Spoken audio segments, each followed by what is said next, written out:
Chapter 289. Unbelievable Methods at Dusk. The sky was a fiery red as meteors from outer space streaked across, creating a magnificent scene. As these meteors fell, a vast heavenly fire descended, giving all beings the feeling that the sky was collapsing. What is that? How can there be such a huge fire in the sky? Will it affect us? Don't worry, we are within the Supreme Sect, protected by the Sect Protecting Formation. Could it be the demon cultivators from the Great Cold Demon Sect causing trouble? The disciples within the Third Medicine Valley engaged in a heated discussion, and the great cultivators, who had been playing chess, stood up and vanished from their spots. The Nine-Fingered Divine Lord looked up, frowning. Sitting opposite him, stealing the 5 elements, remarked, "This divine power is no ordinary feat." The Nine-Fingered Divine Lord looked at stealing the 5 elements and asked, "You've been traveling a lot these years, what exactly have you been searching for?" Facing his inquiry, stealing the 5 elements did not respond but simply pointed upwards towards the sky. Meanwhile, at the entrance of the valley, Guan was riding on the back of the blood prison Great Saint, also looking at the sky. He could feel that the meteors and the sea of fire in the sky were transformations of mana, deployed by someone possessing great divine power at the heaven and earth flying immortal level, affecting a vast area. It seemed that the century-old agreement was merely an ultimatum. During this period, the Great Cold Demon Sect would continue to attack, forcing the common people to flee. Of course, there was another possibility that they sought to force out a specific individual they were searching for. Due to personal vengeance, the commoners suffered, giving Guan a different understanding of the Holy Court. The Holy Court overall had good intentions, but inevitably had its corrupt members. Perhaps their way of thinking differed from Guan's. They could protect the common people but also ignore them. Yang Jian glanced at Guan, and seeing his calm demeanor he felt reassured. With his master around, even if the sky fell, he wouldn't be afraid. Li Lingtian approached Yang Jian, and discussed the strange phenomenon in the sky with him. Guan patted the back of the blood prison Great Saint, signaling him to move forward. As the blood prison Great Saint took a step, a light curtain rose in the horizon, visible in all directions.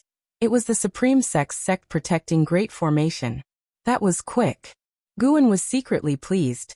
The Supreme Sect had not faced tribulations in many years, yet remaining vigilant indicated that the high ranks weren't overly dependent on Sword Venerable Fudao. Soon, the entire Supreme Sect was enveloped by the light curtain of the Sect Protecting Great Formation, providing relief to all the cultivators within. Various sects and cities across the world activated their large formations, but inevitably, there were places that remained unprotected, and many beings in those places were vulnerable. In the North Sea Mountains, at the Mountain God Temple, Sage Xian Miao sat on the ground, gazing at the strange phenomenon in the sky, furrowing his brows.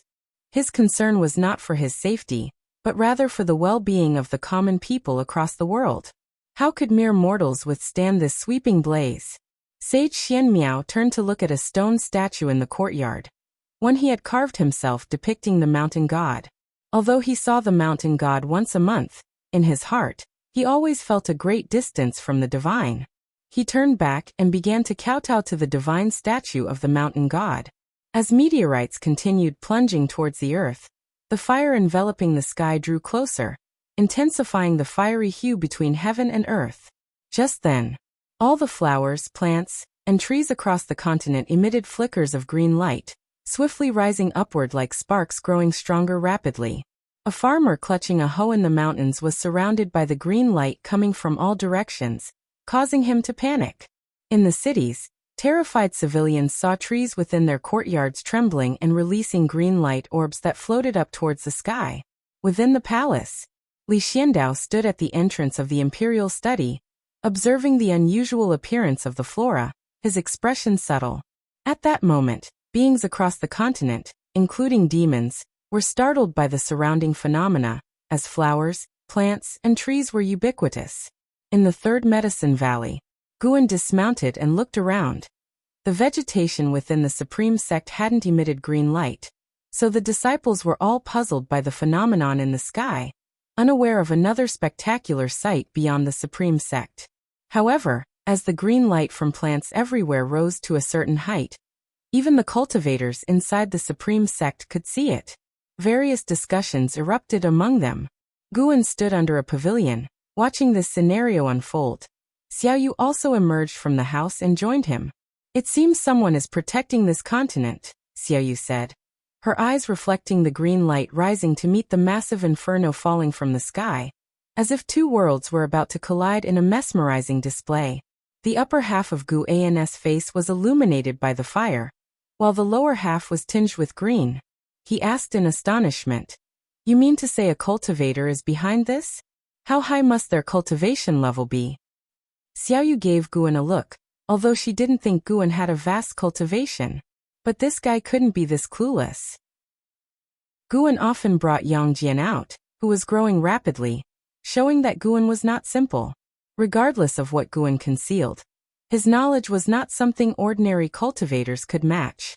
Perhaps it was Sword Venerable Fudao who made a move, Xiaoyu said softly, her gaze returning to the horizon.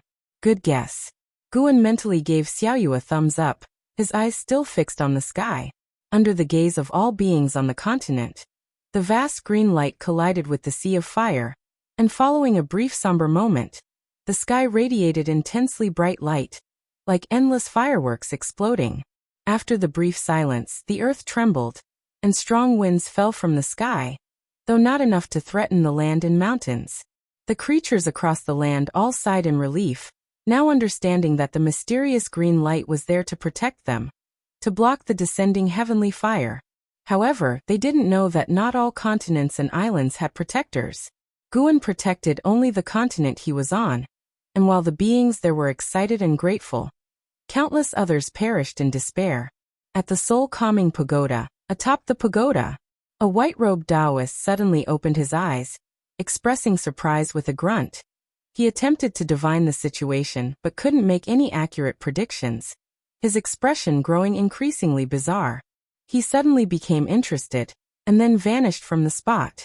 Far away in the Supreme Sect, Guan was chatting with Xiaoyu when he suddenly sensed a rapidly approaching presence, sighing involuntarily. Why must someone always be looking for death? I'm going to check on Mystic Valley, we'll talk later, Guan said, heading towards the transmission array platform. Xiaoyu was not puzzled and looked up at the sky alone, admiring the powerful divine skills of Sword Venerable Fudao. Underneath a nearby tree, stealing the 5 elements and the 9-fingered Divine Lord, sitting opposite each other at a chessboard, also looked up at the sky. Paying no attention to Guan stealing the 5 elements, spoke. The trouble has ultimately been drawn here. The guy has arrived. The 9-fingered Divine Lord turned to him asking, "Who is this guy?" A pupil of life-seizing immortal.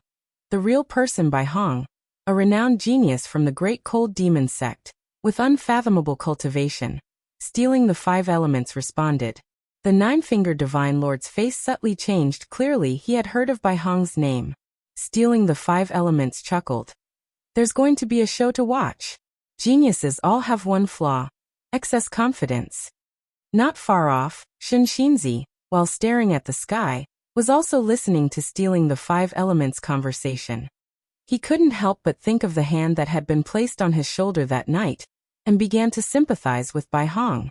There were many hidden great powers in the world. No matter the cultivation level, one should never underestimate this world. This was the greatest realization Shinxinzi had after leaving the Bitter Sea Buddha sect. In another place, under the red dawn sky, Bai Hong rapidly flew through, unfazed by the sweeping fire, as he passed over vast expanses of water without looking down. His gaze had fixed on a distant continent. Within his divine range, many great cultivators were resisting his divine power to protect various beings. Yet that particular continent was special. Its methods piqued his interest, and moreover, he was unable to deduce the cause and effect of its mana.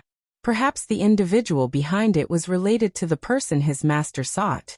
Thinking of this, Bai Hong's eyes gleamed with anticipation. He was acting not only on behalf of his master, but also to seize an opportunity for himself. Snap! A hand suddenly pressed onto his shoulder, bringing his full-speed flight to an immediate halt, causing his mana and chi blood to surge chaotically. And he even felt a strong discomfort, as if his primordial spirit was about to leave his body. When he tried to break free, He was horrified to discover that he had lost control over his body and soul. He couldn't even achieve primordial spirit emergence, which made him widen his eyes and instinctively panic. In an instant, Bai Hong theorized many possibilities. Bai Hong, a 150,908-year-old 9 layers of heaven and earth flying immortal, is lamentable to die here. Guan looked at Bai Hong's lifespan and thought so. Guan didn't employ his soul-capturing skill, but prepared to directly annihilate Bai Hong. He intentionally allowed Bai Hong to wait for a few moments to fully experience this despair, which also served as a punishment for his crimes. Bai Hong felt the pressure on his shoulder lessen, and was about to speak when the hand suddenly tightened. With a squeeze from Guan, Bai Hong instantly turned to ash, his soul dispersing without a sound. He then disappeared from the spot. Back in the forest around Mystic Valley, Guan pretended to inspect medicinal herbs, and a notification popped up before his eyes. He successfully seized 38,000 years of lifespan. Not too bad. Guan wasn't worried about life-seizing immortal coming for revenge. If he came, Guan would kill him. Could the carefree primordial immortal threaten the divine immortal of wondrous Dharma? If a stronger presence appeared and he was uncertain of his chances, he would flee. So far, it seemed unlikely that the Holy King would make a move, as it would hurt his image. Otherwise, why wouldn't he personally search for his enemy's reincarnation? Being able to summon the Great Cold Demon sect showed that the Holy King had his reservations. The sea of fire in the sky lasted for 30 minutes before completely dissipating. The green light enveloping the continent transformed into a sea of clouds, dispersing with the wind, and night fell. Although the world had darkened, the spirits of all beings remained unsettled for a long time. When Guan returned to the Third Medicine Valley, Xiaoyu had already returned to her house. He could only join a group of disciples gathered in the chess-playing area, who were discussing the earlier phenomena. With stealing the 5 elements and the 9-fingered Divine Lord present, the disciples could greatly expand their knowledge, and also learn about the incredible methods of Sword Venerable Fu Dao. Chapter 290. The Identity of the Senior Inside the Soul-Calming Pagoda. Life-seizing immortal opened his eyes, a frown creasing his brow, his eyes filled with doubt and suspicion. Why has his aura ceased? Life-seizing immortal began to cast spells and calculate. He did not consider the possibility that Bai Hong had really died. After all, he knew how high his disciple's cultivation level was. Within the same realm, Bai Hong had the power to suppress 3 divine exotic ghost kings single-handedly, which showed how terrifying his strength was. Even if he encountered a carefree primordial immortal, he would not die without a trace. However, no matter how he calculated, he could not deduce Bai Hong's whereabouts. Bai Hong's karmic ties were still fading away. This indicated that Bai Hong had most likely fallen, and moreover had been scattered to the winds, with the heaven and earth rules erasing the marks of his existence. Life-seizing immortal's eyebrows knitted tightly together, his heart filled with shock and anger. Had a carefree primordial immortal made a move? To achieve such a feat, it would certainly not be a low-level carefree primordial immortal. The first thing life-seizing immortal thought of was a being from the Holy Court. How could such a formidable existence hide in this mortal world region? In life-seizing immortal's mind, the strongest beings in this mortal world region were at most in the heaven and earth flying immortal realm. The sects here merely touched upon powers from outer heaven. A master of divine exotic realm was sufficient to suppress this mortal world region for so many years. How could a carefree primordial immortal possibly be lurking here? Wait. Life-seizing immortal suddenly thought of the 7 stars spirit realm. Although his impression of the 7 stars spirit realm was mediocre, he had some recollection. The 7 stars spirit realm had always curried favor with the Holy King he supported. The Holy King disdained the 7 stars spirit realm, but some under the Holy King had received benefits from the 7 stars spirit realm. To some extent, one could say the 7 stars spirit realm was a force on the same side as him. He remembered a Taoist friend mentioning that the 7 stars spirit realm had sought help before. However, the Taoist friend thought the 7 stars spirit realm was not significant enough to warrant his intervention, so he assigned them a task. Consequently, just as the 7 stars spirit realm had assisted the divine exotic realm's emergence, it was dismantled because some residual forces still existed, So his Daoist friend didn't think much of it, assuming it was just a local power struggle. Now it occurred to him. Could it be that this mortal world region was hiding something? Could it have something to do with that reincarnated being? Life-seizing Immortal's eyes flickered, not with fear, but with a hint of delight. The massacre of the common people was not his main goal. All of this was to force out the reincarnated being. Now that signs had begun to show, how could he not be pleased? Immediately, he took out an ancient bronze oil lamp and cast spells towards the wick. It's time to call the old fogies together. The catastrophe triggered by Bai Hong had consequences far and wide, its extent immeasurable. The continent where the supreme sect resided was spared from catastrophe, leading many sects to speculate that it was Sword Venerable Fudeo's doing, causing his name to spread like wildfire across the continent once again. When the beings of the continent were excited and in awe, the sea was deadly silent. Numerous islands and landmasses had been turned into seas of fire. Could ordinary immortal cultivation sects withstand divine powers unleashed by Bai Hong? Even if the sects formed their formations in time, they could not hold back the sky-high flames. This was one of the reasons Guan had taken action. This heavenly fire caused a third of all creatures in the mortal world region to die, a staggeringly large number.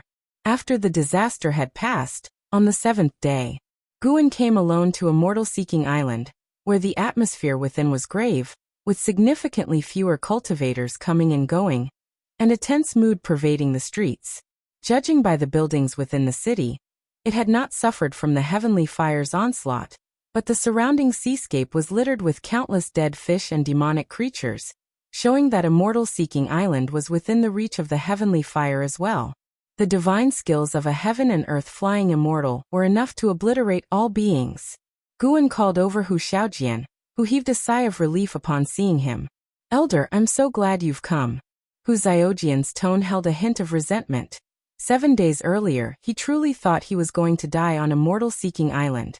Though he had a narrow escape, he trembled with fear every day, dreading the sudden arrival of another catastrophe. Guan teased, "That scared?" Hu Xiaojian nodded. "How could I not be? Did you see that great fire? It was terrifying, blotting out the sky. Just imagining the cultivation level of the person behind it scares me." He wanted to say it might far surpass that of a loose immortal, for there were many loose immortals on a mortal-seeking island, and he had occasionally witnessed loose immortals in combat, which allowed him to make comparisons. But then he thought of Guan being a loose immortal, and immediately held his tongue. "Don't worry," Guan consoled. "Evil has never triumphed over good. The person behind the scenes will definitely face retribution." In fact, the orchestrator of this catastrophe, Bai Hong, was already dead. The reason Guan had come so late was to guard against a sudden assault from Life-Seizing Immortal on the Supreme Sect. Life-Seizing Immortal had not shown up, and given his capabilities, he must have known of Bai Hong's demise. His absence likely meant he was plotting something. Guan felt there was a good chance he was shaking the tree to see what falls. The Great Cold Demon Sect, after all, was a colossal force in the world, with countless cultivators whose numbers were difficult to estimate. Later, Guan followed Hu Xiaojian around to learn the situation on a mortal-seeking island. According to Hu Xiaojian, after experiencing this calamity, the island master was clearly planning to abandon a mortal-seeking island. He had already instructed people to transport part of his property and disciples away, and within the Sea Protection Mansion, everyone was in a state of panic, with cultivators like Hu Xiaojian unsure of where to go. Previously, Immortal Seeking Island was their home, and their greatest support. The Sea Protection Mansion would not take them with them. After hearing this, Guan did not offer an opinion but asked Hu Xiaojian to take him to purchase medicinal herbs, which made Hu Xiaojian even more nervous. He feared this was Guan's last visit to Immortal Seeking Island. An hour later, the two arrived at Hu Xiaojian's courtyard, and after Guan sat down, Hu Xiaojian immediately poured wine for him. Guan did not refuse, and his attitude made Hu Xiaojian feel somewhat more at ease. Only after Hu Xiaojian had poured the wine did Guan speak. "Rest assured, I truly wish to obtain Immortal Seeking Island. Soon, I will send a wandering immortal to take over Immortal Seeking Island, and then your standing within the Sea Protection Mansion will rise. You, on the other hand, should diligently cultivate, so in the future you can be worthy of a high position. Wandering immortal? Hu Shaojian trembled slightly, tentatively asking, Elder, might I know who you truly are? Guan, being only with a loose immortal cultivation level, but able to invite a wandering immortal, suggested that Guan had the backing of a great power. This was a pleasant surprise for Hu Shaojian. No matter how strong one person was, they could not compete with a vast force. Guan replied, It's better for you not to inquire about my identity. Knowing too much is of no benefit to you. Even if we truly can't withstand an attack from life-seizing immortal in the future, I will take you away. I have a place where you can live in peace. However, before that happens, I want to take a gamble. What if a great power manifests from the sea to crush that life-seizing immortal? Hu Shaojian nodded vigorously. Whatever the case, his job was to cling to Guan's coattails. Of course, deep down, he believed life-seizing immortal was unbeatable. The previous heavenly fire had left too deep of a scar on his psyche, and thinking about it still frightened him. Elder, what do you need me to do now? Hu Shaojian asked respectfully. Chapter 291. Do you want to join the Great Cold Demon sect? Guan had stayed in Hu Xiaojian's residence for an ancient hour. After he left, Hu Shaojian was brimming with excitement, and his face was a bouquet of smiles. The predecessor had entrusted him with so many matters, which assuredly meant he wouldn't easily forsake Immortal-Seeking Island. He hadn't deceived him. Moreover, what need had the predecessor to deceive him? He was just a minor cultivator at the nascent soul realm. If the predecessor wished not to take him, a single stern glance would have sufficed to silence any further pleas from him. Meanwhile, Guan had returned to the premises of the Supreme Sect, pondering, as he walked into the Third Medicine Valley, which wandering immortal should assist him. Wandering immortals were not minor cultivators. How could one easily control them? The Nine-Fingered Divine Lord was not an option, for Guan feared exposing himself. Given that the Nine-Fingered Divine Lord had been to Immortal-Seeking Island, neither Shenxinzi nor stealing the 5 elements were reliable. Guan was not in a rush. There was still time. If need be, he could use the Mortal Jade to sway someone, asking Mortal World Peak to dispatch a wandering immortal to Immortal-Seeking Island to assist him. Now as the Peak Master of Mortal World Peak, which was rivaled only by Great Cold Demon Sect in strength, and surpassed it in heritage, he felt Mortal World Peak would not fear the Great Cold Demon Sect. The Great Cold Demon Sect needed to do the Holy Court's dirty work to survive, whereas Mortal World Peak was different. It could hold office in the Holy Court. Over the long years, Mortal World Peak had sent how many immortals to the Holy Court? Guan believed Mortal World Peak would not fear the Great Cold Demon Sect.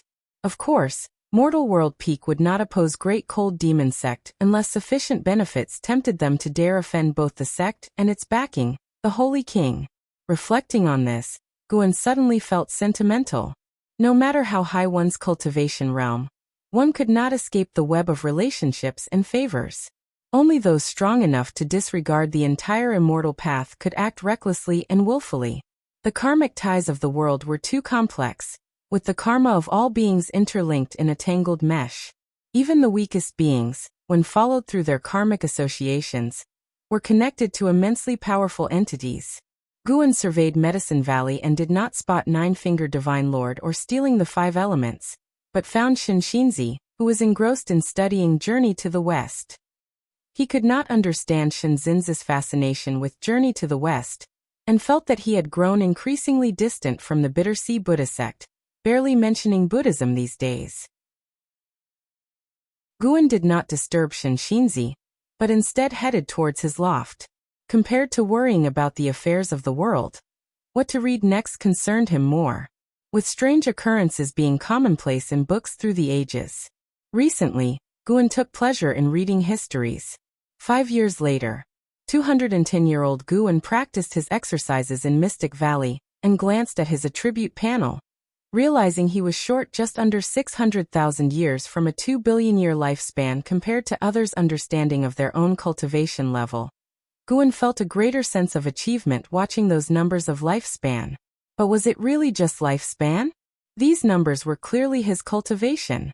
After morning practice, Lu Jiujiao approached Guan, seeking guidance on the primordial reincarnation skill. Since lifting his cultivation restriction, his maximum lifespan had broken through to 410 years. Consequently, Guan taught him a more potent primordial reincarnation skill. Despite his diligent practice over the many years, he still had much to learn about the technique. Guan listened and then patiently guided him, enlightening Lu Jiujiao with a few words, which left him thrilled. Through the primordial reincarnation skill, he was sure his senior brother was no ordinary person, and clearly also practiced this cultivation technique. With the access to medicinal herbs his senior brother had, he was bound to far surpass him. After imparting his advice, Guan turned and departed. Lu Jiujia didn't follow, instead standing still and savoring his words. Guan walked into the forest and followed the path leading to the 8 scenic caves. By now, the 8 scenic caves were no longer a secret needing concealment, with Lu Jiujiao aware of his secret abode beneath Mystic Valley. Given the chance, Lu Jiujiao would watch over the disciples entering the forest, anxious lest any covet his senior brother's cave. Mystic Valley was never short of spies. Guan arrived within the 8 scenic caves, first picking ripe medicinal herbs, then directing the poison corpse to plant anew. The origins of myriad poison mystic skill, left by Jiang Qiong, had started to bear fruit. Although he couldn't exploit the poison corpse to seize life from the herbs, sowing was straightforward without too much concern. He lay down under a green vine tree, and quickly 2 tendrils stretched over his shoulders and began massaging them. The green vine tree possessed spiritual wisdom, but on ordinary days it preferred silence. Guan didn't press it. Rather, he relished the tranquility of life in the 8 scenic caves. Accustomed to life in Medicine Valley, taking the time to be alone in the 8 scenic caves was also enjoyable. He planned to stay overnight, as someone would visit him that evening. After finding a comfortable position, he pulled out a history book purchased from Immortal Seeking Island, recording the rise and fall of a powerful force. Time swiftly passed. Until late at night, footsteps echoed in the corridor. Guan remained seated and did not even cast a glance that way. Soon, a figure approached him, accompanied by a faint fragrance. The visitor stood with her hands on her hips, clad in an exquisite purple robe, ornate with jade beads on her belt. Her long hair casually tied and 2 wooden hairpins inserted. Her celestial beauty cloaked behind errant strands of black hair. A subtle smile adorning her face, and her eyes sparkling with mischievous delight. Guan lifted his head to look at her, appraising her, then chuckled. "Long time no see. How is it you seem younger? Did you practice some forbidden art?" The person standing before him was none other than Jiang Qiong, the creator of the 8 scenic caves. Juhua sect, founded by Jiang Qiong, was now a top sect in the immortal cultivation world, even collaborating with the Supreme Sect. Of course, Juhua sect's overall strength didn't yet match the Supreme Sect. "What nonsense, your martial master already appears youthful." Jiang Qiong glared at Guan, then slid off her shoes, placing her bare feet on the grass. She stretched languidly and sighed. "This place still feels comfortable after so many years. Just like home." Guan stood up and chuckled. "I've kept that coffin of yours. Want to lie inside for a while? Looking for a beating?" Jiang Qiong raised her hand to strike Guan, who promptly dodged. She huffed and then inquired, "Little brat, feeling anxious lately?" Guan asked curiously, "Why would you think so?" The life-seizing immortal from the Great Cold Demon sect declared he would wipe out all life. "How can you not be anxious? You're the one who fears death the most." "Well, sure it is worrying, but what use is angst? When the sky falls, there are tall ones like you to hold it up." Guan spread his hands and spoke, eliciting a chuckle from Jiang Qiong, seeing him still as light-hearted as ever. Jiang Qiong took a step closer and whispered, "Would you like to join the Great Cold Demon sect?" Guan gave her a peculiar look. He didn't always keep an eye on Jiang Qiong, only sending his divine sense her way occasionally when she came to mind. Upon sensing no danger, he would swiftly retract his focus. He hadn't expected Jiang Qiong to establish ties with the Great Cold Demon sect. How did she manage that? Guan began to explore Jiang Qiong's karmic ties while asking, "You know someone from the Great Cold Demon sect?" A flood of karmic images entered Gu An's vision as he saw her past. It turned out, the continent from which the ephemera sect hailed was under the thumb of the Great Cold Demon sect, which was why the Seven Stars spirit realm dared not use 9 Nether Road to reach the other worlds. There, the Great Cold Demon sect was sovereign while the ephemera sect was merely a regional sect. No comparison between the two could be made. According to the ghost mother of ephemera's words to Jiang Qiong, the decline of the ephemera sect was influenced by the Great Cold Demon sect. Long ago, that continent did not belong to the Great Cold Demon sect. Following the unification, Juhua sect, like other sects, shared access to the 9 Nether Road, which allowed the ghost mother to return to her roots, with Jiang Qiong bridging connections through her to the Great Cold Demon sect. The ghost mother knew a great cultivator within the Great Cold Demon sect. A great cultivator with only Mahayana realm cultivation, likely a lowly figure within the sect. Although Sword Venerable Fudao has recently protected the continent, how can his soul strength contend with the Great Cold Demon sect? He did not charge me with any tasks, so I deliberately returned to take you to the Great Cold Demon sect. What harm in cultivating medicinal herbs there? By joining the Great Cold Demon sect, that too could be arranged. Jiang Qiong earnestly suggested. Guan felt moved yet amused. Why did she always flip sides so easily? Guan shook his head. No thanks. How comfortable could I be, tending herbs in the powerful Great Cold Demon sect? Perhaps no sooner than joining would I be refined into an elixir. That's a demon sect. Jiang Qiong glared at him annoyed. With me around, who could dare to bully you? Are you highly cultivated? Surely not among the highest in the Great Cold Demon sect. But to protect you? More than enough. Just calmly stay with me then. So I'd have to wait on you, curry favor with you? Exactly, how about that? Right now my feet are a bit sore, come give me a rub. Spit shameless. Guan would never agree. A man might be slain, but not insulted.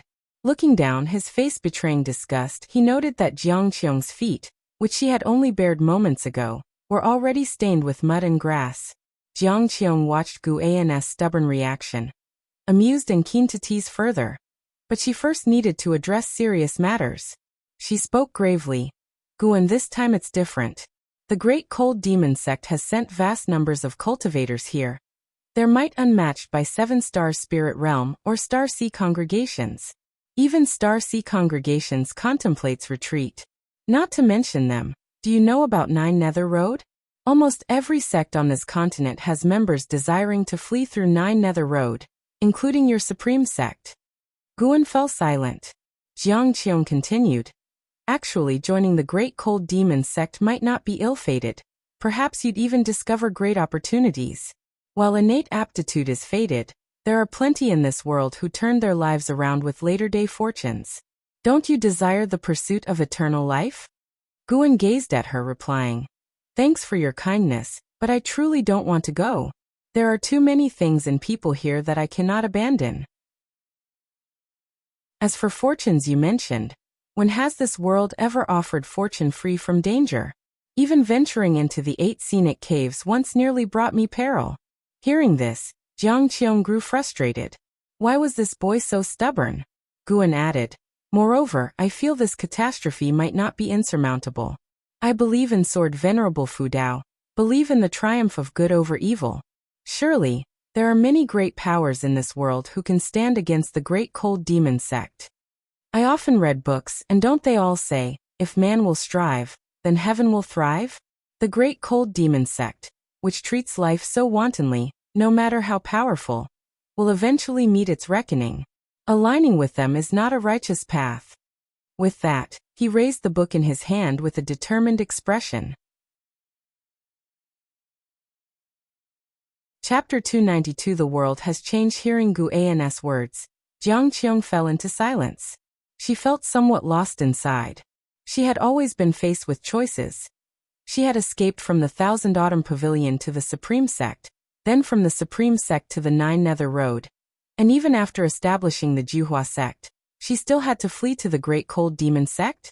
Could it be that all her choices had been wrong? It seemed that no matter when she returned, Guan never changed. Guan saw the mood she was in. He was afraid of saying too much. After all, she didn't have the confidence he did. How could he judge everyone by his own standards? My nature dictates that I cannot travel far and wide. You are much stronger than I am. You can go on adventures, but you must never fully trust anyone, especially the demon sect, Guan said. Jiang Qiong snapped to attention upon hearing this. What was she thinking? If she hadn't fled, she'd already be dead. Even compared with Guan, her cultivation level was rising rapidly. Although the path seemed difficult and bitter, her cultivation was her achievement. She was now at the 7th floor of the divinity transformation realm. Thinking of this, Jiang Qiong smiled. She glared at Guan and said, "You've refused me time and again. Be careful, or I might stop caring about you. When you run into trouble and think of me, it will be too late." Guan solemnly said, "As long as you are safe, it doesn't matter if you forget about me. Meeting and knowing each other in this life is a destiny forged over 100 lifetimes." Touched by his words, Jiang Qiong thought to herself, this brat knows how to talk. If his cultivation were higher, how many girls of heavenly pride would he lead astray? Of course, she believed that Guan truly thought this way and wasn't just trying to please her. After knowing him for so many years, she never heard Guan ask her for anything.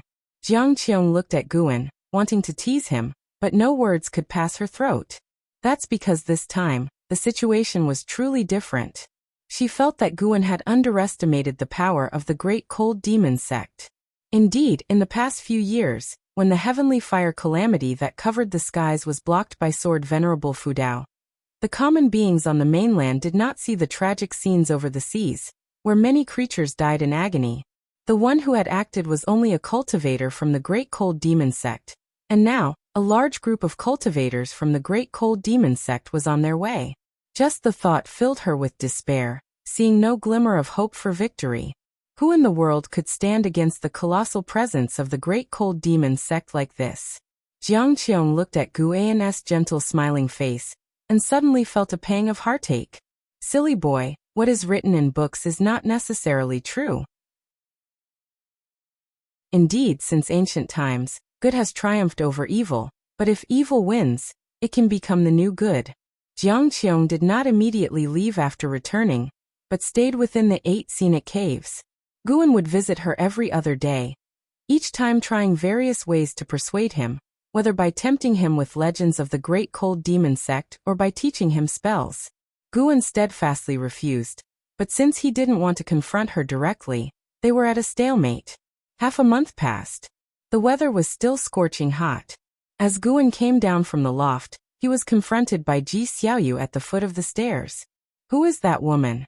Ji Xiaoyu asked, staring at Guan. Her expression was calm, but her eyes seemed rather sharp. Guan was surprised and asked, "What woman?"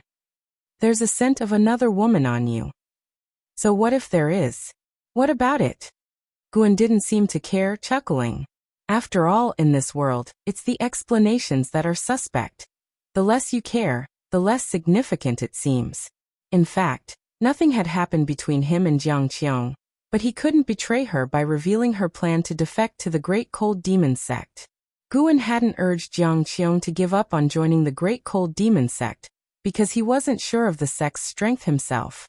If the great cold demon sect turned out to be powerful enough that even he couldn't deal with it, he'd have to flee too. Ji Xiaoyu looked at Guan and said, "Haven't you noticed a change in the atmosphere of the mortal world?" Guan looked around and said, "How has it changed? Those who should be sweeping are sweeping. Those who want to play chess are still playing chess. Look, there's even a rat leading an ox." Ji Xiaoyu followed his gaze and couldn't help but shake her head and chuckle. "Never mind, it's just as well. In life, cherishing the present is enough," she said softly before turning back to her room to continue her cultivation. Guan didn't try to retain her. Instead, he kept his gaze fixed on Medicine Valley. He saw much more than Ji Xiaoyu did, and much clearer too. Ever since the real Bai Hong displayed heavenly fire, the entire sea had been engulfed by a frenzy of escape, which gradually affected the mainland. Many noble families began to venture across the seas or rush to the Nine Nether Road. Moreover, many were spreading rumors that the great cold demon sect was about to launch a massive invasion. all of which Guan knew were minions hastily recruited by the great cold demon sect cultivators, intended to sow panic in this part of the mortal world. At the Say-breaking rift, the soul-calming pagoda was already crammed with countless cultivators from the great cold demon sect, the least of whom were at the Nirvana realm, with the number of heaven and earth flying immortals surpassing 100. Besides the life-seizing immortal, there were even 3 carefree primordial immortals. A total of 4 carefree primordial immortals. This force was absolutely overwhelming in this part of the mortal world, unstoppable. The key was that the great cold demon sect was still sending reinforcements. Guan hadn't made a move yet, because he didn't know the full extent of the great cold demon sect's resources. However, he wasn't just waiting idly. He had already used his divine sense to scan the great heavenly spirit land, looking for a safe place far from this part of the mortal world. If he really couldn't stand against them, he would take everyone he cared about with him and leave, ready to start life anew. Of course, this was a last resort. It all depended on whether the great cold demon sect had a divine immortal of wondrous dharma. So far, the highest level among the carefree primordial immortals was only the 5th floor. Before a divine immortal of wondrous dharma appeared, Guan, who was at the 9th floor of the divine immortal of wondrous dharma realm, wouldn't panic. After watching for a while, Guan turned and left. An ancient hour later, riding on the blood prison great saint, he arrived at Tianya Valley with Yang Jian, and Li Lingtian following behind. Li Lingtian wore an impatient expression. It was clear he was not keen on coming to Tianya Valley. Li Xiandao was waiting inside the valley. Guan, accompanied by the 2 men, entered the courtyard where Li Xiandao was. By now, Li Lingxian's cultivation had reached the 8th floor of the core formation realm, pleasing Li Xiandao, who complimented him for not neglecting his cultivation. Let's get one thing straight. I don't want to go back. Besides, Father Emperor, you're still in good spirits, so there's no need for me to act as the crown prince. Li Lingtian said immediately. Li Xiandao shook his head with a smile, while Guan actually found this quite amusing. Li Xiandao planned to reign as emperor for eternity. Naturally, the crown prince was the most feared threat. The only reason Li Lingtian became the crown prince was on behalf of Empress Yang and the Yang family. Li Lingxian's words made Guan look at him with newfound respect. This youngster seemed to have the wisdom of playing the fool. Li Xiandao became serious. It's not about you returning to the palace, but to your mother's family to sail with them. There's no room for discussion. Your mother has given a strict order. Li Lingtian was taken aback. He instinctively wanted to ask why, but he quickly understood. For a time, the atmosphere in the courtyard fell silent. Li Xiandao turned to Guan and asked, "The Supreme Sect has yet to formulate a strategy. Do you want to join Lingtian in leaving?" The reason the Supreme Sect had no strategy was something Guan had heard from LV Batian. The Hall of Elders had debated multiple times about whether to evacuate, fearing that it might offend Sword Venerable Fu Dao, who had been willing to protect them. How could they run away now? Sword Venerable Fu Dao took action not for himself, but to save them, the mortal spirits. LV Batian also consulted Guan, asking his opinion on whether they should evacuate. This time, Guan offered no advice. He wanted the Supreme Sect to make their own decision.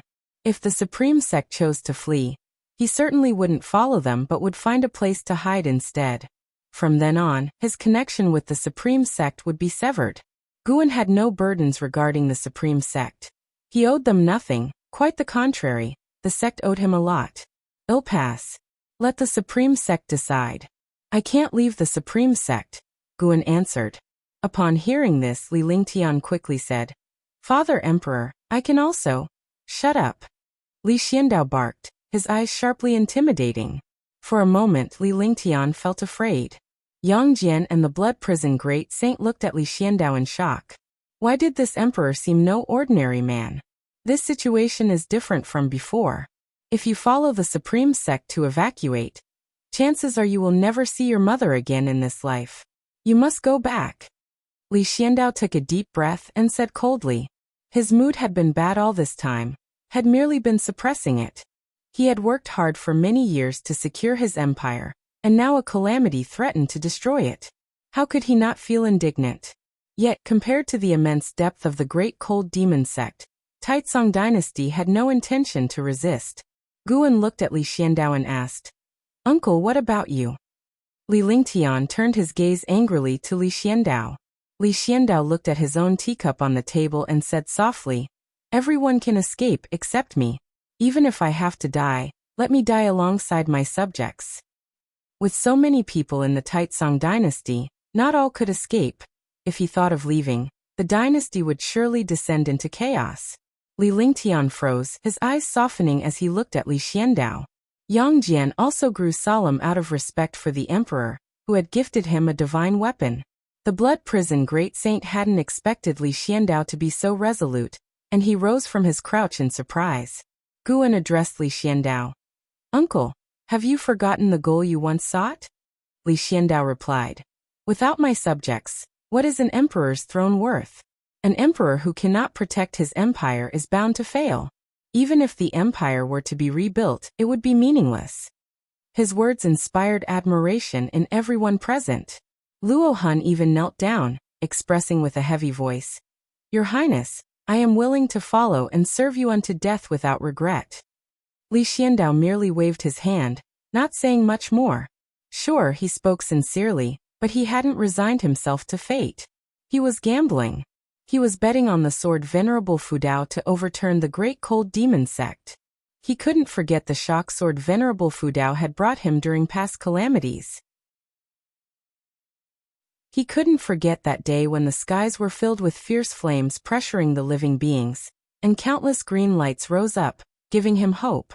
He felt sword Venerable Fudao was different, a difference that perhaps even transcended cultivation levels. Despite many great cultivators in the world, he just felt that sword Venerable Fudao was the most special. From sword Venerable Fudao, he sensed an aura.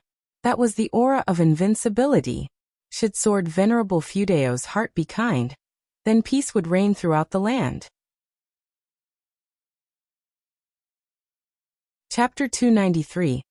How about I slice that continent in half with one sword? After staying in Tianya Valley for an ancient hour, Guan left with Blood Prison Great Saint and Yang Jian, while Li Lingtian stayed behind in Tianya Valley, as he was about to head south and venture out to sea. If nothing unexpected happened, at least in Li Lingshan's view, it would be very difficult for him to see Guan and Yang Jian again in his lifetime. When they parted, Li Lingtian asked Guan to convey a message to Ji Xiaoyu, speaking words of blessings. "Master, is there really no power in the world willing to come out and stop the great cold demon sect?" Blood Prison Great Saint asked with a tone full of emotion. In his world, there existed no force as formidable. Yang Jian also looked towards Guan, unworried as long as his martial master was calm. Guan responded, "How can there not be? Many led the charge towards the soul-calming pagoda, only to fall due to lack of strength." He spoke the truth. Every now and then, a group of cultivators and demons would assault the soul-calming pagoda, and even if they perished, others would follow their will. Whether the world was good or evil, it was hard to say, but one thing was certain. There existed real justice, and some cultivators deemed it more important than eternal life. Guan looked into the distance. "Great cold demon sect, you'd better have something worth my fear, or even the Holy King can't protect you. What would the Holy Court do if angered? Kill if necessary, or simply flee to outer heaven?" If no trouble came knocking, Guan naturally preferred to stay low in the supreme sect. But when trouble came knocking uninvited, he wouldn't swallow his pride. Along the way, having killed numerous madmen, Guan was always aware of how terrifying his ability to seize life was. In anyone else's hands, it would have caused catastrophe across the world. He managed restraint because that was who he was. Everyone had their path, and he only wished to walk his without guilt. However, the more chaotic the world became, the more he desired to unleash slaughter. He wanted to kill the people of the great cold demon sect. Across the tumultuous seas lay the sea-breaking rift, splitting the ocean in two, beside which stood the towering soul-calming pagoda, its top seeming to touch the sky. The sky brimmed with stifling thunderclouds, with occasional muffled thunder. At the first level of the soul-calming pagoda, the life-seizing immortal sat on a lotus throne, flanked by 3 individuals, none inferior in presence, while hundreds of great cold demon sect cultivators stood in the hall, creating a cheerful ambience with laughter, looking nothing like demon cultivators, adorned in splendid garments and dignified demeanors, some even appearing ethereal and wise. A woman in red next to the life-seizing immortal opened her eyes, turned to him, and asked, "Brother, how much longer must we wait? Are there still beings in this mortal region that the four of us cannot subdue?" The other two carefree primordial immortals opened their eyes, their expressions indifferent, eyes fixed on the life-seizing immortal. Life-seizing immortal slowly opened his eyes, saying, "Caution is the parent of safety. Bai Hong's death was too peculiar. We must not be careless. Remember what this land hides." The three carefree primordial immortals fell silent. Having lived for hundreds of thousands of years and weathered many storms, they shed their arrogance upon hearing life-seizing immortals' words. Indeed, the greater the power, the greater the caution required. At this moment, someone in the hall stepped forward and loudly said, "Venerable masters, why not ignite another disaster to test the limits of that mysterious being and drive more people away, lest they hinder us?" With these words, the hall erupted with agreement and cries for revenge for Bai Hong. Life-seizing immortals' gaze turned to the first speaker, a blue-robed Taoist with a treasure sword at his waist and a folding fan in hand, his inherent sword intent formidable even just standing there. "Qingxin, what would you like to do?" asked the life-seizing immortal. Silence followed in the hall. With a smirk, Qingxin the Taoist replied, "I wield a sword capable of slicing oceans and moons alike. How about I cleave that continent in half with a single strike?" After speaking, he raised his arms, turned to face the crowd, prompting applause and cheers in the hall. The majority of cultivators present felt no pressure, but rather a playful curiosity to see who would dare oppose the great cold demon sect. Were it another mortal region, they might have worried, but here, like tigers among chickens, where was the reason to fear? Watching Qingxin display such vigor, the other three carefree primordial immortals smiled, having watched him grow up and master Taoist sorcery. Now capable of standing on his own, they were naturally pleased. After a moment's hesitation, life-seizing immortal slowly nodded. Seeing this, Qingxin's smile grew larger, declaring, "In that case I will go now. Fellow disciples, come and enjoy the spectacle with me." The life-seizing immortal added, "Do not stray far." "Master, rest assured." Qingxin saluted with his hands, turned, and left, followed by a throng. The woman in red turned to the life-seizing immortal, saying, "Now's a good time for you to speak up and accelerate the process. After all, delay could lead to problems." Life-seizing immortal hesitated again, then slowly nodded. In Supreme Sect, within a bright hall, all elders gathered, including Lu Lingjun and Nine-Fingered Divine Lord, most frowning in concern. LV Baitian, sitting in the sect leader's seat and flanked by 5 supreme elders, appeared equally at a loss. Vice Sect Leader Ji Hantian spoke out. "Sect Leader, just say what you're thinking so we can prepare in advance. We can't possibly wait until a catastrophe is upon us to start considering our response." At this, other elders also spoke up, urging LV Baitian. LV Baitian took a deep breath and said, "I fear that once we retreat, our connection with Sword Venerable Fudao will be irreversibly severed." A few agreed with him. An elder stood up and argued, "Survival is the most important thing. So far, none of us have even seen Sword Venerable Fudao, let alone understand his views on the matter.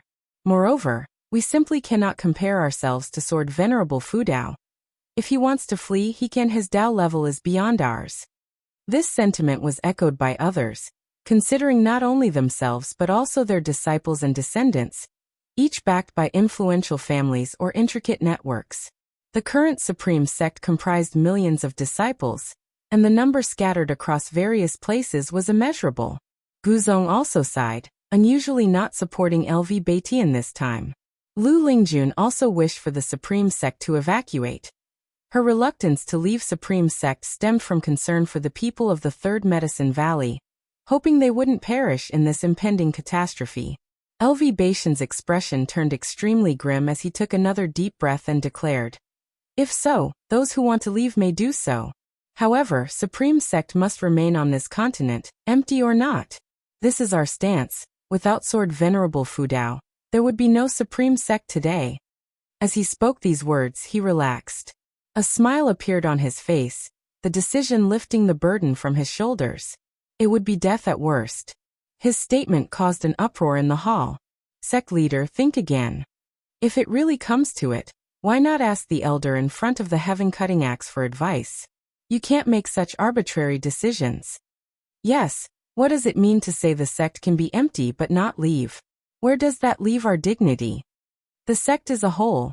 We must advance or retreat together. Sect leader, let's leave together. We can ask Sword Venerable Fudao to join us.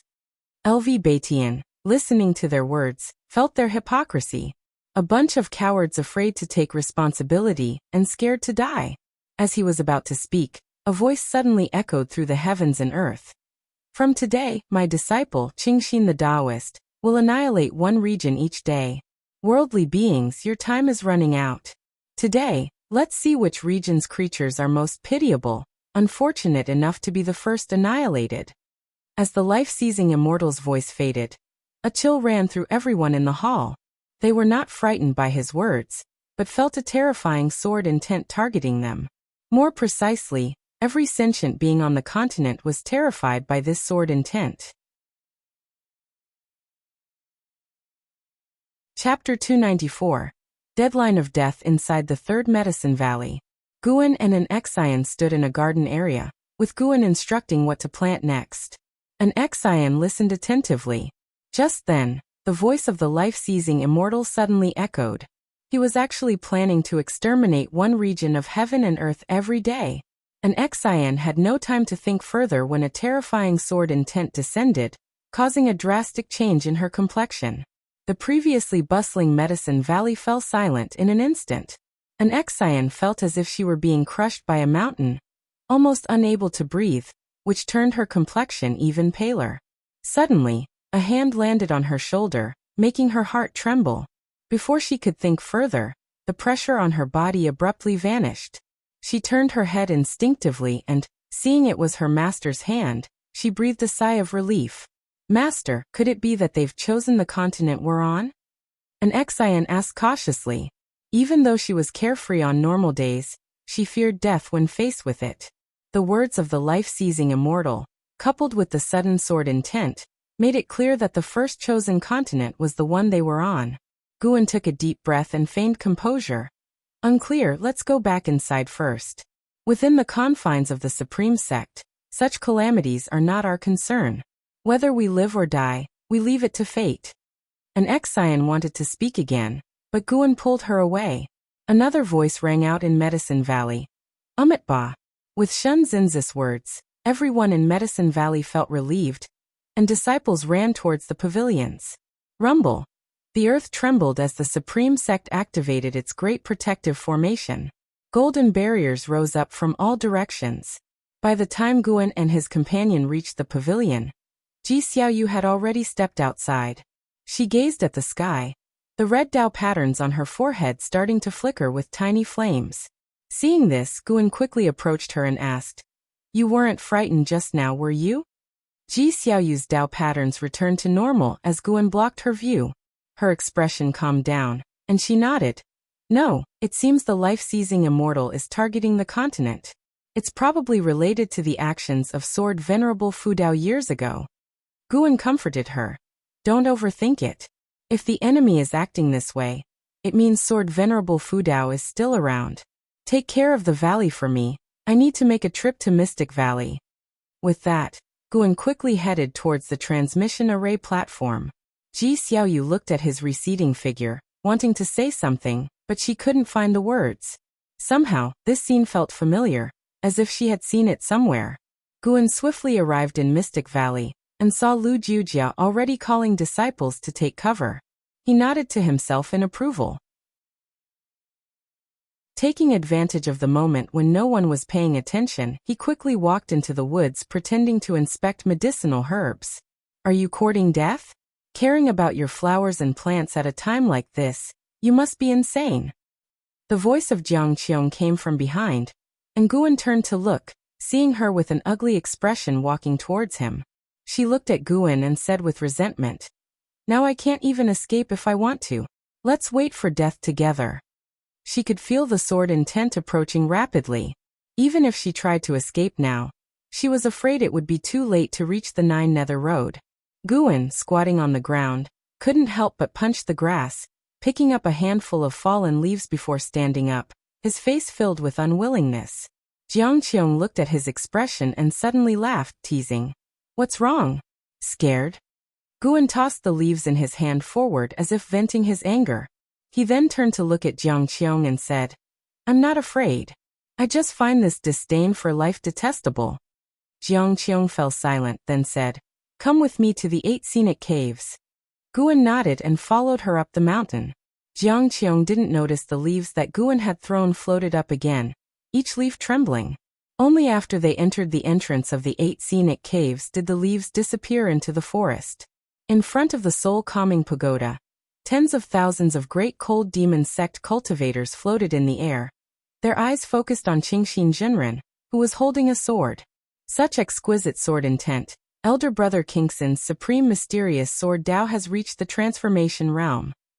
Indeed powerful, enough to sweep across the heaven and earth flying immortal realm. I heard that Elder Brother Bai Hong was defeated by Elder Brother Qingxin 1,000 years ago. The founder of the supreme mysterious sword Dao, the supreme mysterious ancestor, went to the Holy Land long ago. In 10,000 years, the only one who has reached such a level with the supreme mysterious sword Dao is Elder Qingxin. This sword strike, everyone should watch carefully, it is a rare sight. The great cultivators of the great cold demon sect discussed animatedly, mostly in a light-hearted tone. Even though they already knew about the fall of Bai Hong, they were not panicked. They had the numerical advantage this time. And with 4 carefree primordial immortals as their support, how could they possibly die? Qingxin Jinren positioned his treasure sword in front of him, the blade perfectly aligning with his eyes. Suddenly he opened his eyes, which astonishingly turned green. As soon as he opened his eyes, his sword intent fully erupted, silencing the surrounding noise. All eyes fell on Qingxin Jinren, and with a stern look he immediately slashed with his sword. Sword light gleamed, chilling the heaven and sea, and even the rolling thunderclouds above were illuminated. As Qingxin Jinren swung his sword intent transformed into terrifying sword chi, shooting forward as his pupils suddenly contracted. In the reflection of his pupils, numerous green dots grew rapidly. From the onlooker's perspective, Qingxin Jinren's sword slashed out a terrifying sword chi tens of thousands of miles long, like a crescent moon sweeping across the sky. At that moment, a series of green light beams shot from the edge of the sky with even greater speed, too fast for anyone to react. Boom! The sword chi scattered, and Qingxin Jinren's eyes widened in disbelief as a green light reached him in a blink of an eye. As if time stood still, he saw a falling leaf amidst the green light. The leaf, carrying terrifying sword chi, directly shattered Qingxin Jinren's physical body and extinguished his soul. It wasn't just one leaf. Dozens more did the same, annihilating great cultivators of the great cold demon sect, the soul-calming pagoda trembling violently. The life-seizing immortal and his 4 carefree primordial immortal companions appeared out of thin air, casting spells swiftly to form a vast barrier, protecting all the disciples around them. Silence. The world rapidly fell into quietness, and all the disciples of the great cold demon sect trembled, displaying fear no longer masked by their previous nonchalant demeanor. The life-seizing immortal turned his head, noticing the leaves embedded all over the surface of the soul-calming pagoda, his pupils narrowing. It was leaves. The attack was too fast, so fast that by the time they realized it, more than a dozen disciples had died, all heaven and earth flying immortals. Even the red-clothed woman who had been urging the life-seizing immortal to speed up the process couldn't speak now. As powerful as the carefree primordial immortals were, they were filled with dread. The enemy had struck too fast, killing disciples right under their noses. It was as if someone had slapped them across the face, leaving a burning sensation. Guin followed Jiang Qiong into the 8 scenic caves, with prompts of lifespan continuously appearing before him. This strike seized 4,300,000 years of lifespan. Guin hadn't used his full strength, but it was enough to terrify the life-seizing immortal and his associates. If they could summon even stronger beings, then they should call them sooner. If not, even if they gave up on exterminating this region of the mortal world, Guan would not let them go. The 100-year mandate set by the life-seizing immortal had already become his death sentence in Guan's mind.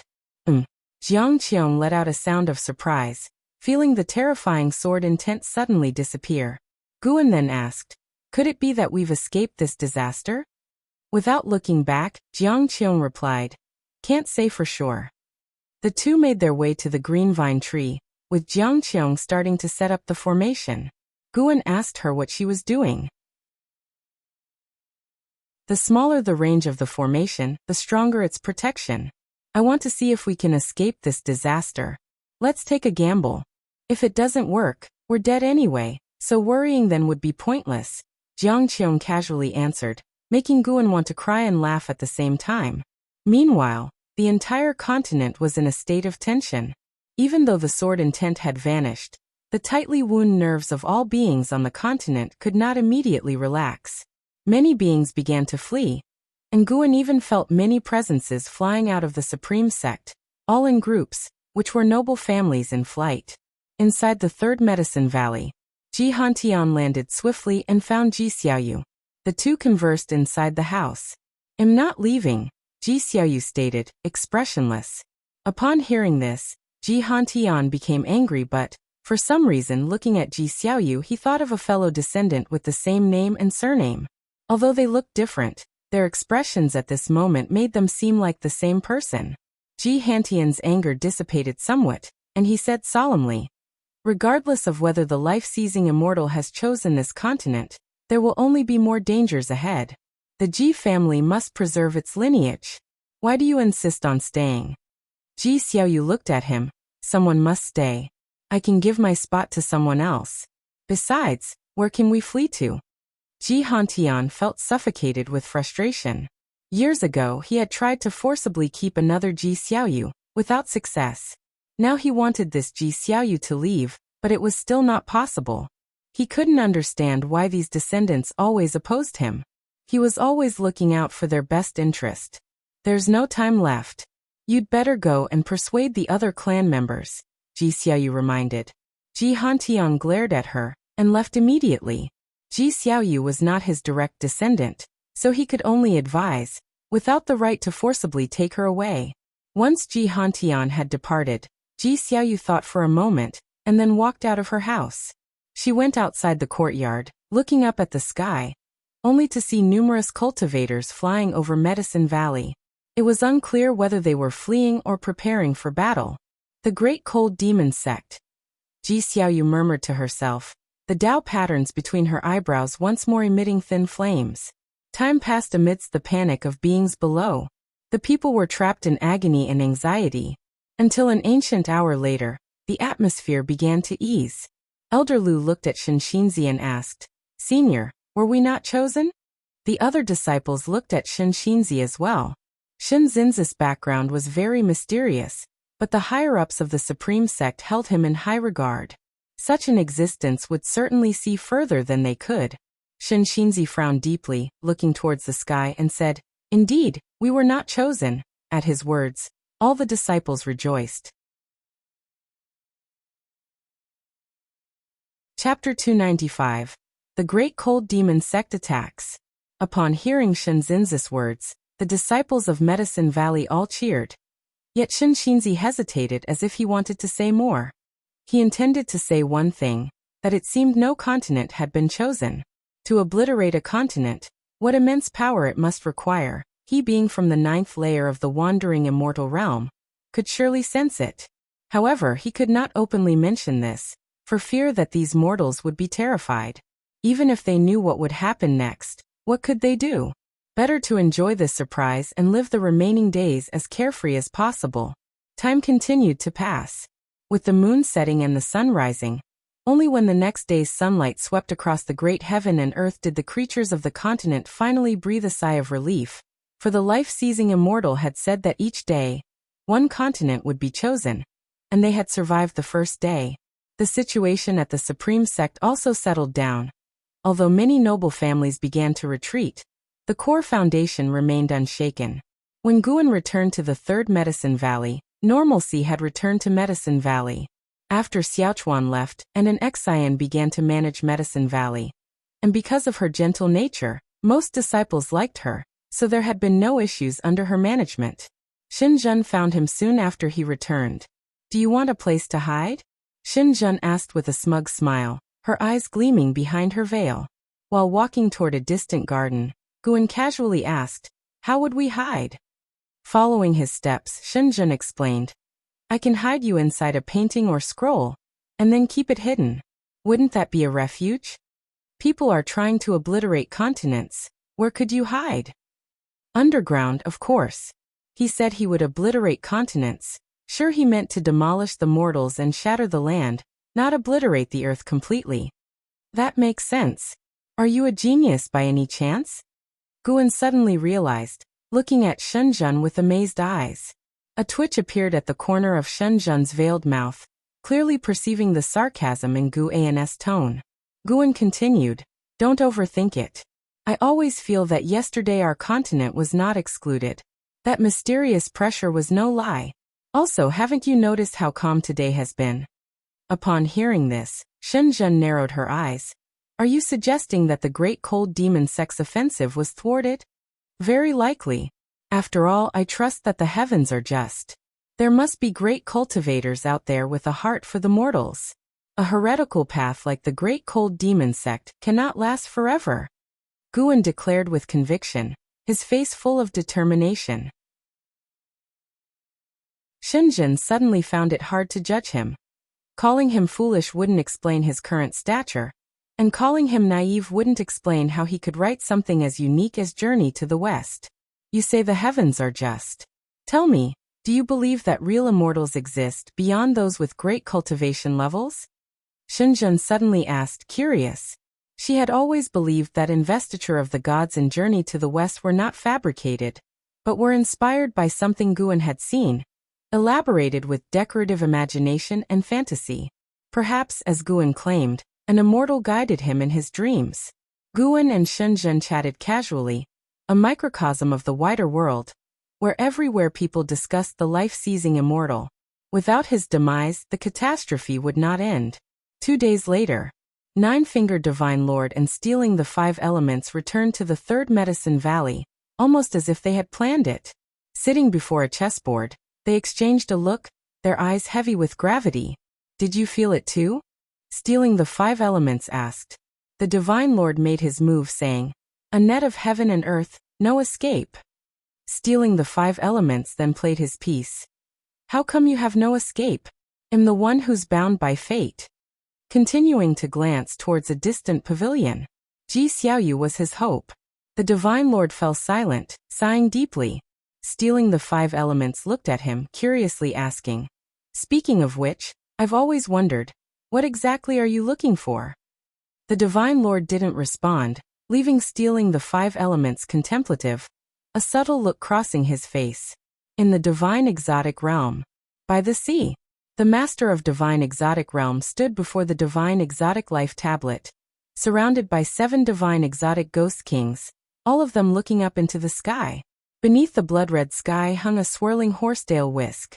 Compared to the calm demeanor of the Master of Divine Exotic Realm, the other Divine Exotic Ghost Kings looked uneasy, knowing whom they faced. Master of Divine Exotic Realm, prepare to join us in an expedition. A cold voice resounded, echoing through the entire great heaven and earth. In a distant cave, Zhang Buku also heard this voice and inadvertently opened his eyes, his brow furrowed in worry for the Master of Divine Exotic Realm. With an expressionless face, the Master of Divine Exotic Realm asked, an expedition to where? To avenge Divine Exotic Impermanence. The cold voice spoke again, causing the faces of the Divine Exotic Ghost Kings and the Realm Master to shift. The Great Cold Demon Sect and that entity were indeed going to clash. This battle might determine the fate of this mortal world region. In the Star Sea congregations, a small heaven and earth, Anhao stood before the palace gates, observing disciples constantly entering and exiting the floating islands, his brows deeply furrowed. A figure appeared beside him, his master, Sage Fuchen. Anhao quickly said, Master, it's good you're here. I need to speak with you. Let's talk while on the way. Prepare for retreat. We must withdraw today. Sage Fuchin said in a grave tone. Why? And how couldn't help but ask. The Great Cold Demon sect is making a major descent, targeting the continent where the sword Venerable Fudao resides. They appear to be intent on sieging your master, Sage Fuchin explained. On hearing this, and how became anxious. Before he could reply, Sage Fuchin continued. Your cultivation level won't assist your master. It's best to leave early. Your master, although strong, can't withstand the full assault of the Great Cold Demon sect. Otherwise, he wouldn't be on the defensive. And how gritted his teeth. My concern isn't for my master. I must go back. An Xian was still within the supreme sect. How could he abandon her? He immediately leaped up, intending to forcefully break out of the Star Sea congregation's realm. Suddenly, long hair wrapped around him, surprisingly Sage Fukin's horsetail whisk. Master! And how cried out in anguish, startling the other disciples. Sage Fuchin held the horsetail whisk, chanting incantations. The whisk's hairs quickly extended, gagging and how? I'm sorry, disciple. Sage Fukin's eyes became resolute. This scene left the other disciples silent. Without discussion, they all understood and felt the heaviness in their hearts, likewise having people they couldn't leave behind. The Star Sea congregations were about to flee. In another realm, Liya, leveraging Divine Exotic City, forcefully broke free, unobstructed by anyone. He quickly flew out over the Star Sea, heading towards the horizon. Disciple, think carefully. Once you go, there is no turning back. An old voice sounded, and as Liya turned his head, he didn't see his master's figure. He did not answer but instructed the Divine Exotic Immortal Spirit on his shoulder to move forward. The Divine Exotic Immortal Spirit howled, and the Divine Exotic City immediately displayed extraordinary speed, streaking towards the horizon.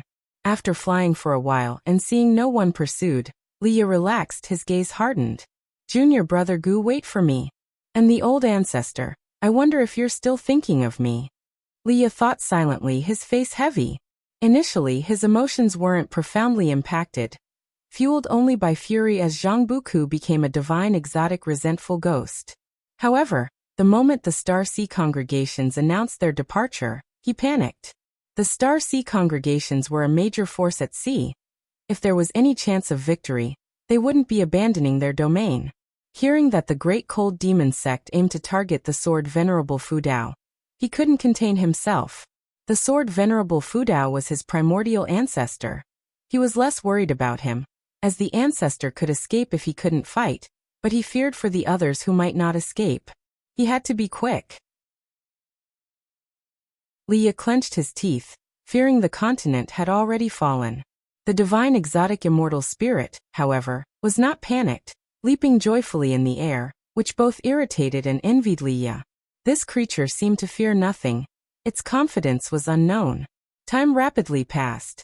2 ancient hours later, Liya, sitting atop the tower meditating, suddenly sensed something, opening his eyes to find the Divine Exotic City enveloped in darkness.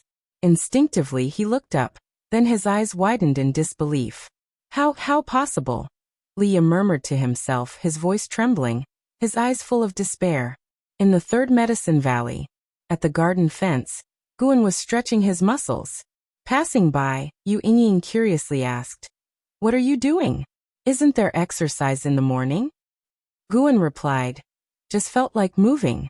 Is that not allowed?" What followed was sure to be a great battle. It must be said, the Great Cold Demon sect was indeed frightening. The dense auras attacking from all directions were overwhelmingly oppressive, and once they arrived, if seen by the denizens of the continent, it would surely cause legs to tremble. Yu Yingying looked at him, unable to resist asking, "Everyone is worried about the calamity. Why aren't you afraid?" "Because I'm not afraid, so I'm not frightened," Guan responded casually, his words leading Yu Yingying to glare, feeling the urge to punch him. She couldn't understand Guan at all. Out for experience, he feared death, yet, with calamity impending, he seemed not to fear it. Truly a baffling person. Yet somehow, the more anxious she felt, the more she wanted to talk to Guan. Perhaps it was his fearless demeanor. Guan guessed her thoughts and smiled. Whether you worry or fear, it won't change anything, will it? Yu Yingying opened her mouth, unsure how to respond. Guan drew his heavenly residence sword, suddenly unsheathing it. The sword's light gleamed in Yu Yingying's face, snapping her out of her trance. Looking at Guan holding the sword, Yu Yingying's earlier illusion re-emerged, his forehead marked with golden patterns, appearing extraordinary as if an immortal lord on earth. She had to admit, although Guan's cultivation level wasn't impressive, his appearance and bearing were truly out of this world, unlike a mortal. Guan raised his sword towards Yu Yingying, the blade's tip reflecting in her pupils, causing her to shiver. If only this sword could slash away the fear in your hearts, how wonderful would that be? Guan said wistfully. Yu Yingying was left in a daze. Chapter 296. The Strongest Sword. Sunlight shone on Guan, and Yu Yingying felt as if he were draped in a layer of rosy clouds, his whole being radiating with splendor. She actually believed that Guan was speaking the truth. Guan's gaze fell on her, and he raised an eyebrow asking, "What? Are you intimidated by my aura of righteousness?" Yu Yingying snapped back to reality and glared. "Who can't say things like that? If your sword is really that powerful, would you still be holed up here?" What do you know? Hurry up and leave. Don't disturb my cultivation." Guan smiled, then sheathed his sword smoothly, believing himself to look quite dashing. Sadly, Yu Yingying was blind to it. Yu Yingying snorted and turned to leave. As she turned around, a smile appeared on her face. Talking with this silly boy had indeed had an effect. Her heart felt much better. At the same moment under the tree, Shinxinzi opened his eyes, his gaze profound. His hand clutching the prayer beads moved faster, clearly anxious. Next to him, Wu Xing and Nine-Finger Divine Lord, who were playing chess, stood up. "Let's call this game a draw," declared Nine-Finger Divine Lord without room for doubt. Wu Xing's eyes widened in disbelief. "You're almost wiped out by me, and you dare call it a draw?" Nine-Finger Divine Lord said nonchalantly with a straight face and unwavering confidence. "The outcome is uncertain until the end." Wu Xing shook his head with a smile but said nothing more, disappearing into thin air. Nine-Finger Divine Lord's gaze swept over Medicine Valley, landing on the distant figure of Guan. "What a pity, I haven't won a single game against you yet." Nine-Finger Divine Lord muttered to himself before he too disappeared on the spot. Guan, who was stretching his limbs, felt numerous cultivators and demons taking flight across the continent, rushing towards its edges. Before the cataclysm, some wished to flee while others wished to fight. Those wishing to fight were driven by courage, righteousness, or compulsion, but at this moment, they had all made their decision. The question was whether they could maintain that courage once they witnessed the true might of the great cold demon sect. Guan turned and walked toward the transmission array platform. Along the way, the number of disciples who greeted him diminished, everyone preoccupied with their thoughts. After reaching Mystic Valley, Guan made his way toward the outskirts of Medicine Valley. Entering the woods, he drew out the heavenly residence sword in one hand while unsheathing the Qinghong sword with the other. The Qinghong sword buzzed faintly as Guan used his own mana to sever its connection with the White Spirit sword. He could sense his junior sister's unease. "Do not fear, junior sister. It will soon pass," Guan murmured to himself, and as his words dropped, he was shrouded in a dark purple demonic chi that quickly engulfed his body, blazing furiously. His figure vanished into the depths of the forest, leaving no trace behind. At the edge of the continent, towering waves crashed against the shore. Above the mountains, great cultivators hovered in the air, with the vast landscape behind them and the endless ocean ahead. They hailed from different sects: Supreme Sect, Three Pure Ones Mountain, Songtian Sect, Daotian Sect, Sword Sect, Candle Sky Peak, Flame Sect, Juhua Sect, and more. Sects across the world continuously dispatched cultivators to different edges of the continent. They were just one group gathering rapidly beyond 100, with more cultivators on their way. As their numbers grew, a newfound confidence began to swell inside them. Xiao Dai, a cultivator from Supreme Sect with a cultivation level of the 9th layer of the Mahayana realm, became the leader, calming the surrounding cultivators and beginning to give battle instructions. Just then, an overwhelmingly terrifying pressure descended, prompting them to turn their heads in shock. In the next second, their faces paled, and even the ever-confident Xiao Dai gaped in despair. A vast black fog rolled in from the horizon like a wave of darkness, unstoppable and devouring the skies and earth. Before the black fog, islands and demon beasts appeared insignificantly small, like dust. Even flying beasts were engulfed by the fog from behind, their fates uncertain. Looking up, shadows of different figures hovered above the black fog, clothed distinctly, wielding different Dharma treasures. Some had glowing artifacts floating behind them, some rode fierce mounts, and others stood proudly atop sword chi with their hands behind their backs. Each one was shadowed by a towering phantom 1,000 feet high, appearing like demon gods, their silhouettes a mirror of themselves. At first glance, there were endless towering demon phantoms of 1,000 feet high that could not be counted, creating an overwhelming sense of oppression. At this moment, the continent cultivators were plunged into dead silence. Everyone stunned as if struck by lightning, frozen in midair. Xiao Dai saw behind these 1,000-foot demon phantoms an even more terrifying presence. With legs walking forward, the phantoms unable to reach even the ankles of this mysterious existence. It was impossible to imagine the true size. Some tried to look sideways. Wherever the ocean spread, there stood demon phantoms, casting them into despair not only by the disparity in cultivation levels, but also the sheer numerical difference between friends and foes. "How can we win?" someone said with a bitter laugh. No one responded, their courage faltered. Above the clouds, Nine-Fingered Divine Lord and Wu Xing stood shoulder to shoulder, witnessing the entire continent surrounded by the great cold demon sect cultivators from all directions. "There are so many. Even the divine exotic realm is here." Wu Xing clicked his tongue, sensing that the number of demon sect cultivators was no less than the divine exotic resentful ghosts. Most importantly, these demon cultivators' combined aura was astonishing, with many individual auras strong enough to make him wary. Nine-Fingered Divine Lord took a deep breath and scanned the continent as if searching for something. With such commotion, could the Saint World Holy King truly have reincarnated in this land? Wu Xing couldn't help but ask. Nine-Fingered Divine Lord looked into the distance and replied, "If the Holy Heart awakens with the Holy King's capabilities, rising to power won't be difficult. But the Great Cold Demon Sect fears that the Holy Court might detect the aura of the Saint World Holy King." After hearing this, Wu Xing found it to make sense, and he stepped forward. "What are you planning to do?" inquired Nine-Fingered Divine Lord hastily. Without turning back, Wu Xing strode forward through the air, raising his hand with a laugh.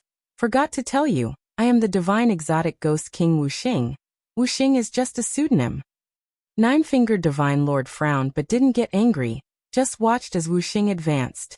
"Wu Xing, return to your place at once." The voice of the master of divine exotic realm rang out, loud and clear.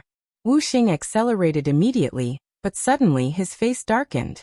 He looked up only to see an immensely large hand reaching out from behind the demon army, covering the sky and aiming to seize him. The size of this hand was beyond what words could describe. Wu Xing was horrified to discover that he was frozen in place. "This is bad." Despair filled Wu Xing's eyes.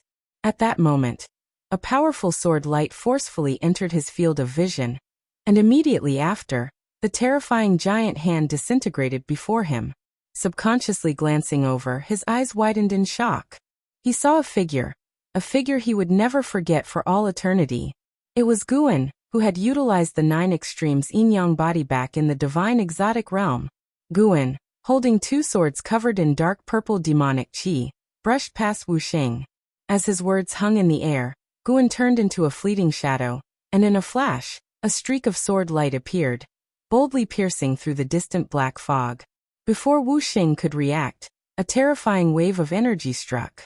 His mouth agape, he looked on in disbelief. As he watched, a streak of sword chi burst from within the demon army, cutting a swath through the 1,000-foot demon phantoms at the waist. The light of the sword chi stripped the entire world of color in an instant. The continent cultivators were dazzled into closing their eyes, the mortal spirits unable to glimpse this sword light. Above the clouds, Nine-Fingered Divine Lord's face also transformed, his soul shaken by the impact. In his eyes, the demon phantoms perished, the black fog churned, and a sword light rapidly stretched, as if intent on splitting the very heavens and earth in two. In that moment, Nine-Fingered Divine Lord, who had lived for 170,000 years, witnessed the strongest sword strike of his life. "Who are you?" A voice full of both shock and rage erupted, the tone laced with fear.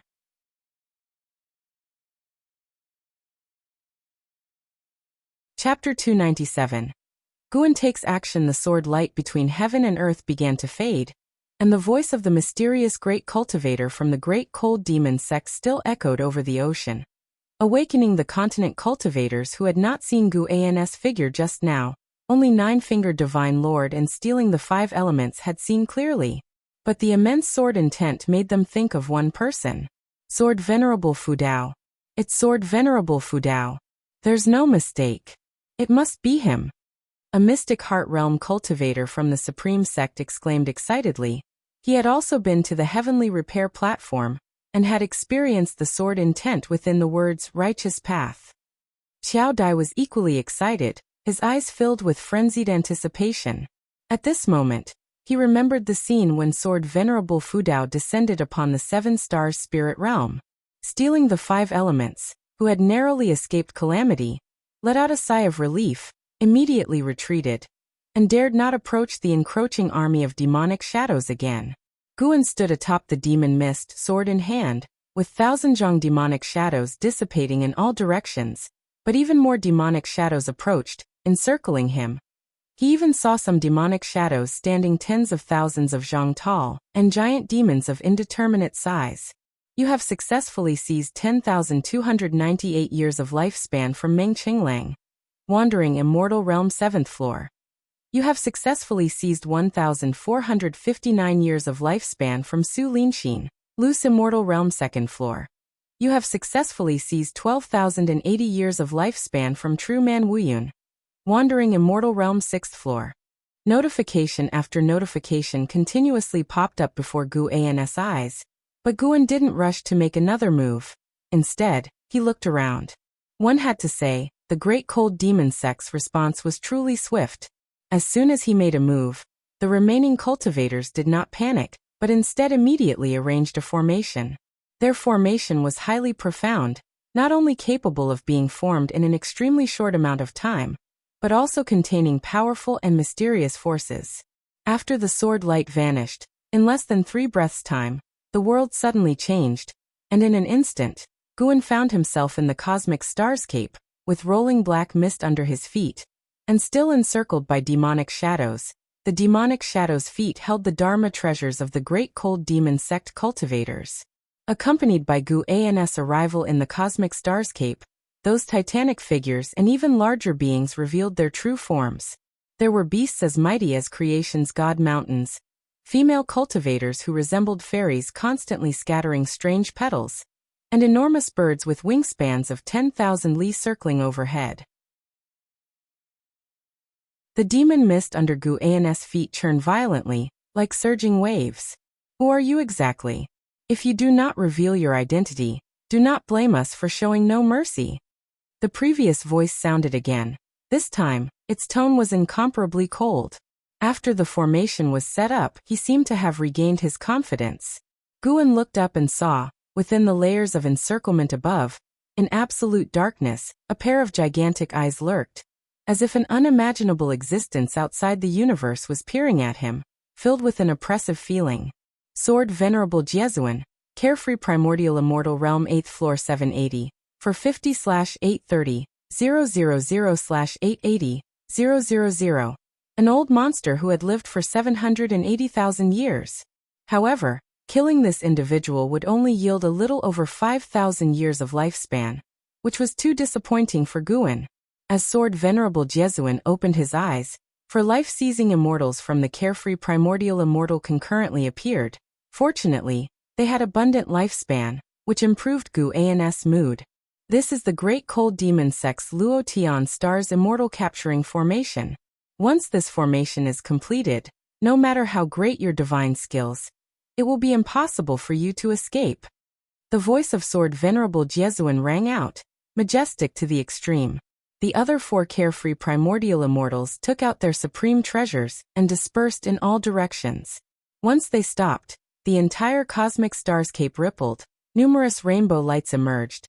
These lights were not mere illusions, but were also condensing a mysterious force. Guan looked up at Sword Venerable Jesuin and asked, "Does the Great Cold Demon sect have anyone stronger?" As these words were spoken, Sword Venerable Jesuin's gaze immediately changed, and all the cultivators of the Great Cold Demon sect were scared. Their eyes filled with fear when they looked at him. Someone stronger? How could this person be so arrogant? However, due to Guan's previous sword strike, no one dared to challenge him at this moment. All of them were on high alert. The face of life-seizing immortal turned extremely ugly, intuition telling him that the other party was not being arrogantly presumptuous. At this moment, he was filled with dread. Luckily he wasn't rash but instead gathered the strength of the Great Cold Demon sect. Otherwise he might have ended up with his soul scattered like his disciple Bai Hong. For a time, silence fell within the Luo Tian star's immortal capturing formation. It seems there's no one stronger? Truly disappointing. You're acting so recklessly. I thought you'd have more to back it up. Guan spoke again, and suddenly, he threw the heavenly resident's sword out. Boom. With this sword strike, he swept above the black mist, annihilating the Great Cold Demon sect cultivators one by one. And when the sword blade arrived in front of them, a layer of light burst forth around their bodies, but it was shattered as soon as it appeared, utterly failing to protect them. One sword pierced thousands of li, directly penetrating the Luo Tian star's immortal capturing formation, and returning to reality. The continent cultivators hovering in the air only saw a sword light cutting through the vast expanse of black mist in front of them, making them even more nervous, unclear about the state of the battle within that black mist. After Guan made his strike, Sword Venerable Jesuin immediately gave the command. Kill! The Great Cold Demon sect cultivators from all directions cast their spells. Various spells and divine skills formed a stream of rainbow colors charging towards Guan. Guan raised his hand to grab, then retracted it, revealing an individual in his palm. Origin Heaven Capturing Hand. This was the inherent divine skill of the Primordial Chaos Supreme Holy Skill. Today was the first time Guan had used it. The person in his hand was Sword Venerable Jesuin, a white-robed elder. At this moment, Sword Venerable Jesuin's face was filled with fear and despair. Guan directly crushed him to dust. Then taking up the Qinghong sword, he began the slaughter. Within the continent, an endless stream of cultivators rushed to the edge. When they saw the ocean, they all changed color. The fearsome black mist seemed as if it could devour everything between heaven and earth, giving one the feeling of an impending disaster. Anyone who saw it would be afraid. The black mist surged violently, as if countless demons were raging within. The morale on the side of the continent collapsed completely, with no one willing to fight. What they didn't know was that within the black mist, a large number of Great Cold Demon sect cultivators were rushing in the same direction. The cultivators of the Great Cold Demon sect had received the message. Someone had launched an assault on one side. All warriors were to immediately reinforce the Luo Tian star's immortal capturing formation. Rolling thunderclouds covered the sky, enveloping the entire continent. The sound of thunder was oppressively heavy.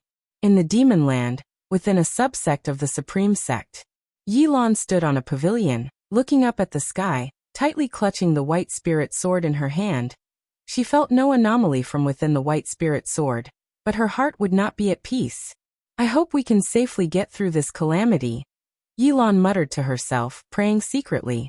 Although she saw no hope of longevity, she didn't want life to end like this. She had so many things unfinished, so many places unvisited. She had yet to fulfill her promise with her senior brother. How could she be resigned to death? Beneath the thunderclouds, Nine-Fingered Divine Lord and Stealing the Five Elements stood shoulder to shoulder, unable to maintain composure, both unconsciously agape with faces full of shock. Not just them, but the continent cultivators felt the same. Newcomers slowed their flight speed due to the sights before them. Within the vast black mist, countless enormous demonic shadows were snuffed out, leaping out, and countless cultivators hovered, all attacking in the same direction, which glinted with sword light. Even though separated by a great distance, unable to see the specifics of the battle, everyone could sense a powerful sword intent. This was not a battle of evenly matched strength, but a massacre with a great disparity in power.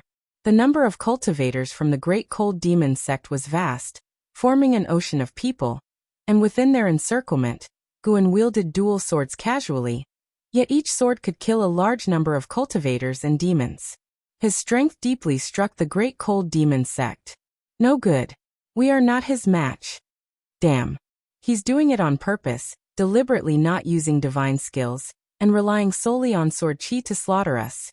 Even the Luo Tian star's immortal capturing formation has been broken by him. How could we have any chance of winning? Be careful. His sword is swinging this way. Retreat. Quick retreat. The world plunged into clamor and chaos. Each of Guan's sword strikes took not just life, but also the overall morale of the Great Cold Demon sect.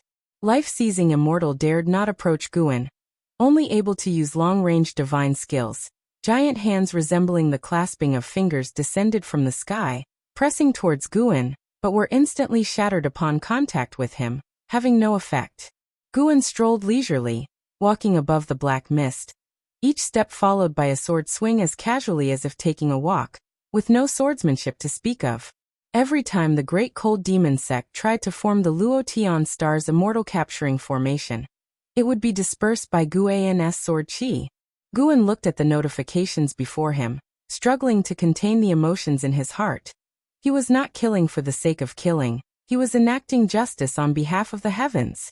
Suddenly, Guin stopped in his tracks, and as he did, all the Great Cold Demon sect cultivators retreated, leaving a 100-li radius around Guin where no one dared to tread.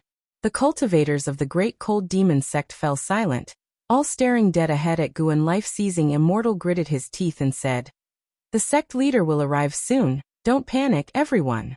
His voice reached the ears of every Great Cold Demon sect cultivator. Yet these words did not boost their morale. "Don't panic." Guan's voice rose, filled with sarcasm, as if he had heard the world's biggest joke. Before life-seizing immortal could speak, Guin suddenly vanished from the spot, frightening the cultivators of the Great Cold Demon sect. Up there, a voice rose laden with despair. Countless cultivators and demons all looked up, their eyes wide with astonishment. What they saw was a colossal figure whose height could not be judged by the naked eye, standing proudly above the clouds, showing only its upper body, an almost illusory sight. Even the 10,000 Zhang demonic shadows appeared tiny in front of this figure, who was none other than Guin himself. At that moment, all the cultivators of the Great Cold Demon sect felt an overpowering suppression that rendered them immobile. Some of the highly cultivated cultivators of the demon sect unconsciously looked down, only to see the billowing black mist below give rise to a land ablaze with dark purple flames, rushing towards them. Life-seizing immortal lowered his gaze, and his complexion drastically changed. What was that? A land on fire? No, it was unmistakably a hand large enough to grasp all of them. In the distance, 9-fingered divine lord, stealing the 5 elements, and the continent cultivators were all dumbfounded. At the edge of the ocean, a city was rapidly approaching, and it was none other than divine exotic city. Liya, standing atop a tower in the city, had his eyes wide open, trembling all over, as he watched an immensely huge hand rise from within the infinite expanse of black mist. Even with his eyesight, he couldn't take in the entire hand. He had never imagined such a large hand could exist in this world. If there were hands of heaven and earth, surely it would be this one.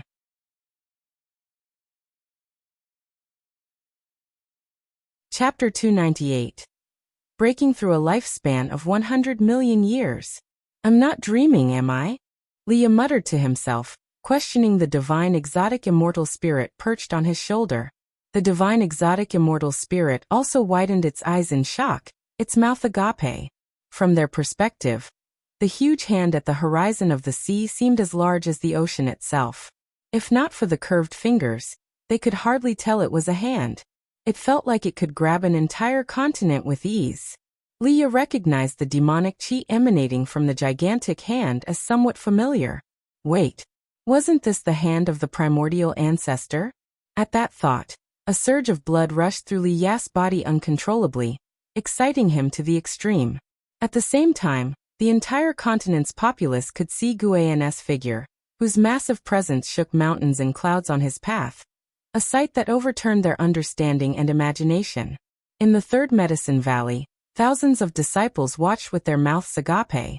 Ji Xiaoyu also stepped out of his house, completely dumbfounded when he saw Guan's towering figure. It was as if they were beholding the descent of a deity. What is that? It's Sword Venerable Fu Dao. It's the silhouette of Sword Venerable Fu Dao. Really? How can it be so large? Is it not an illusion? Many texts record that Sword Venerable Fu Dao perceives others using the demon shadow divine skill. I knew Sword Venerable Fu Dao wouldn't abandon us. A roar of cheers erupted across the continent. Though the demon shadow divine skill was terrifying, the thought of it representing Sword Venerable Fu Dao uplifted their spirits rather than causing fear. Since the fame of Sword Venerable Fu Dao, which righteous deed hadn't he done, and which person he killed wasn't among the evil? If it were a normal competition among sects, Sword Venerable Fu Dao wouldn't have intervened. Otherwise, Supreme Sect would have long become the foremost under heaven. Because of this, other sects respected Sword Venerable Fu Dao, acknowledging Supreme Sect's luck. In confrontations with Supreme Sect, they were wary of Sword Venerable Fu Dao, but they weren't afraid he'd harm them, as long as they didn't commit heinous acts. Since Sword Venerable Fu Dao appeared, many disciples had perished during Supreme Sect's expansion, yet Sword Venerable Fu Dao hadn't sought vengeance. The sects and clans that decided to stay were bustling with excitement, as if the spring festival had come early. While the continent was invigorated, the cultivators of the Great Cold Demon Sect fell into despair. They watched as Guan's fingers slowly rose, appearing like ancient colossal peaks ascending, creating an overwhelmingly impactful scene. Even Immortal Path Realm cultivators watched in awe. The life-seizing immortal desperately mobilized his mana, but he couldn't move an inch, feeling as insignificant as an ant. How many years had it been? Ever since he entered the Nirvana realm, not to mention the carefree primordial immortal realm, he hadn't been so embarrassed. The other three carefree primordial immortals were in the same state, utterly immobile despite their full efforts, despair beyond common understanding. If they were so affected, not to mention cultivators of other realms, despair shrouded every heart. This hand had captured millions of the Great Cold Demon Sect's cultivators and demons. Those arriving cultivators from the Great Cold Demon Sect, upon seeing this gigantic hand, fled in panic, throwing aside all their rules and consequences. Guan looked down at the Great Cold Demon Sect cultivators, and the demons they brought within his palm. He also hesitated. Killing too many would weigh on his conscience, and he worried it might bring greater troubles. But remembering the countless lives Bai Hong had slaughtered, his heart hardened. Such a wicked sect, if it's to be extinguished, so be it. If even this act brought divine retribution, then Guan would question what heaven really stood for. Once Guan's thoughts cleared, he suddenly clenched his hand. His palm was so huge that a simple clench stirred up a terrifying storm, unleashing waves sweeping toward the horizon. The fierce winds assaulted Divine Exotic City, forcing it to activate its city protection array immediately. Leah watched as the protective barrier around Divine Exotic City violently distorted. He couldn't concern himself with the safety of the city as he looked into the distance, trembling. The sight of that mighty clenched fist was simply too magnificent. He even doubted whether immortal cultivation could really reach such a mighty level. He wondered whether the primordial ancestor was born an immortal, a true immortal, not merely a mortal who had cultivated into one. As Guan clenched, the heaven and earth fell silent. The terrifying oppression that had engulfed the continent and the surrounding seas was gone. Despite the rolling thunderclouds above, the masses felt as though they had emerged from the clouds into clear skies. You successfully seized 1,228 years of lifespan from Bai Lai, Loose Immortal Realm, 7th layer. You successfully seized 493 years of lifespan from Qin Sushin, Nirvana Realm, 9th layer. You successfully seized 58 years of lifespan from the Sei Crossing Old Immortal, Nirvana Realm, 8th layer. You successfully seized 2,780 years of lifespan from Yunhai Tianjun, Wandering Immortal Realm, fifth layer. Alerts continuously popped up before Guan's eyes, and then he vanished, but his remaining image in the sky left the beings in awe. The black fog enveloping the sea swiftly dissipated, signifying the end of a massive calamity. Leah recovered his senses and quickly urged the divine exotic immortal spirit to head towards the mainland. In the distance, the master of divine exotic realm stood atop the thunderclouds. Infinite divine exotic resentful ghosts behind him, all displaying faces of fear, many visibly trembling. Even degraded to divine exotic resentful ghosts, they still felt terror from the formidable being they had just witnessed. How could such an existence be defeated? Their fear was palpable, dreading the realm master might order an attack. Fortunately, as the formidable presence disappeared, the realm master did not issue the command. The realm master turned and said, "Back to the divine exotic realm." Guan's strength filled him with ecstatic relief, though he restrained his emotions vigorously. Aligning with Zhang Buku was a move well played. As he turned, an unprecedented hope filled his heart. Guan returned to Mystic Valley, feeling Jiang Qiong's restless presence in the 8 scenic caves. Her steps were brisk. He immediately headed towards the 8 scenic caves. As Guan entered the cave pathway, Jiang Qiong's footsteps abruptly stopped. Meanwhile, the lifespan alerts continued to appear before Guan's eyes. Not yet reaching the cave entrance, Guan halted, his attention captured by 2 alerts. For the first time, your lifespan has breached 1 billion years, unlocking the Lifespan Samsara feature. Lifespan Samsara. Every 100 years, execute once, undergoing reincarnation evolution. The evolution will reflect into reality, each use consuming 10 million years of lifespan. All memories acquired during the reincarnation will be transferred into your mind as if you experienced them personally. The duration of the reincarnation evolution is limitless, entirely dependent on your karmic choices during the evolution. Integration of real-world memories requires only an ancient hour. You successfully seized 487 years of lifespan from Zhu Changming, Mahayana realm, 9th layer. Lifespan Samsara. Seeing the 10 million year lifespan cost made Guan feel it was a ripoff. But after reading the explanation, he suddenly thought it might not be so bad.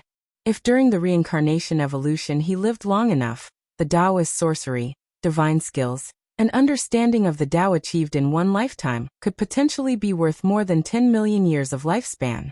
Of course, he might also not survive past 100 years, a huge loss of 10 million years of lifespan.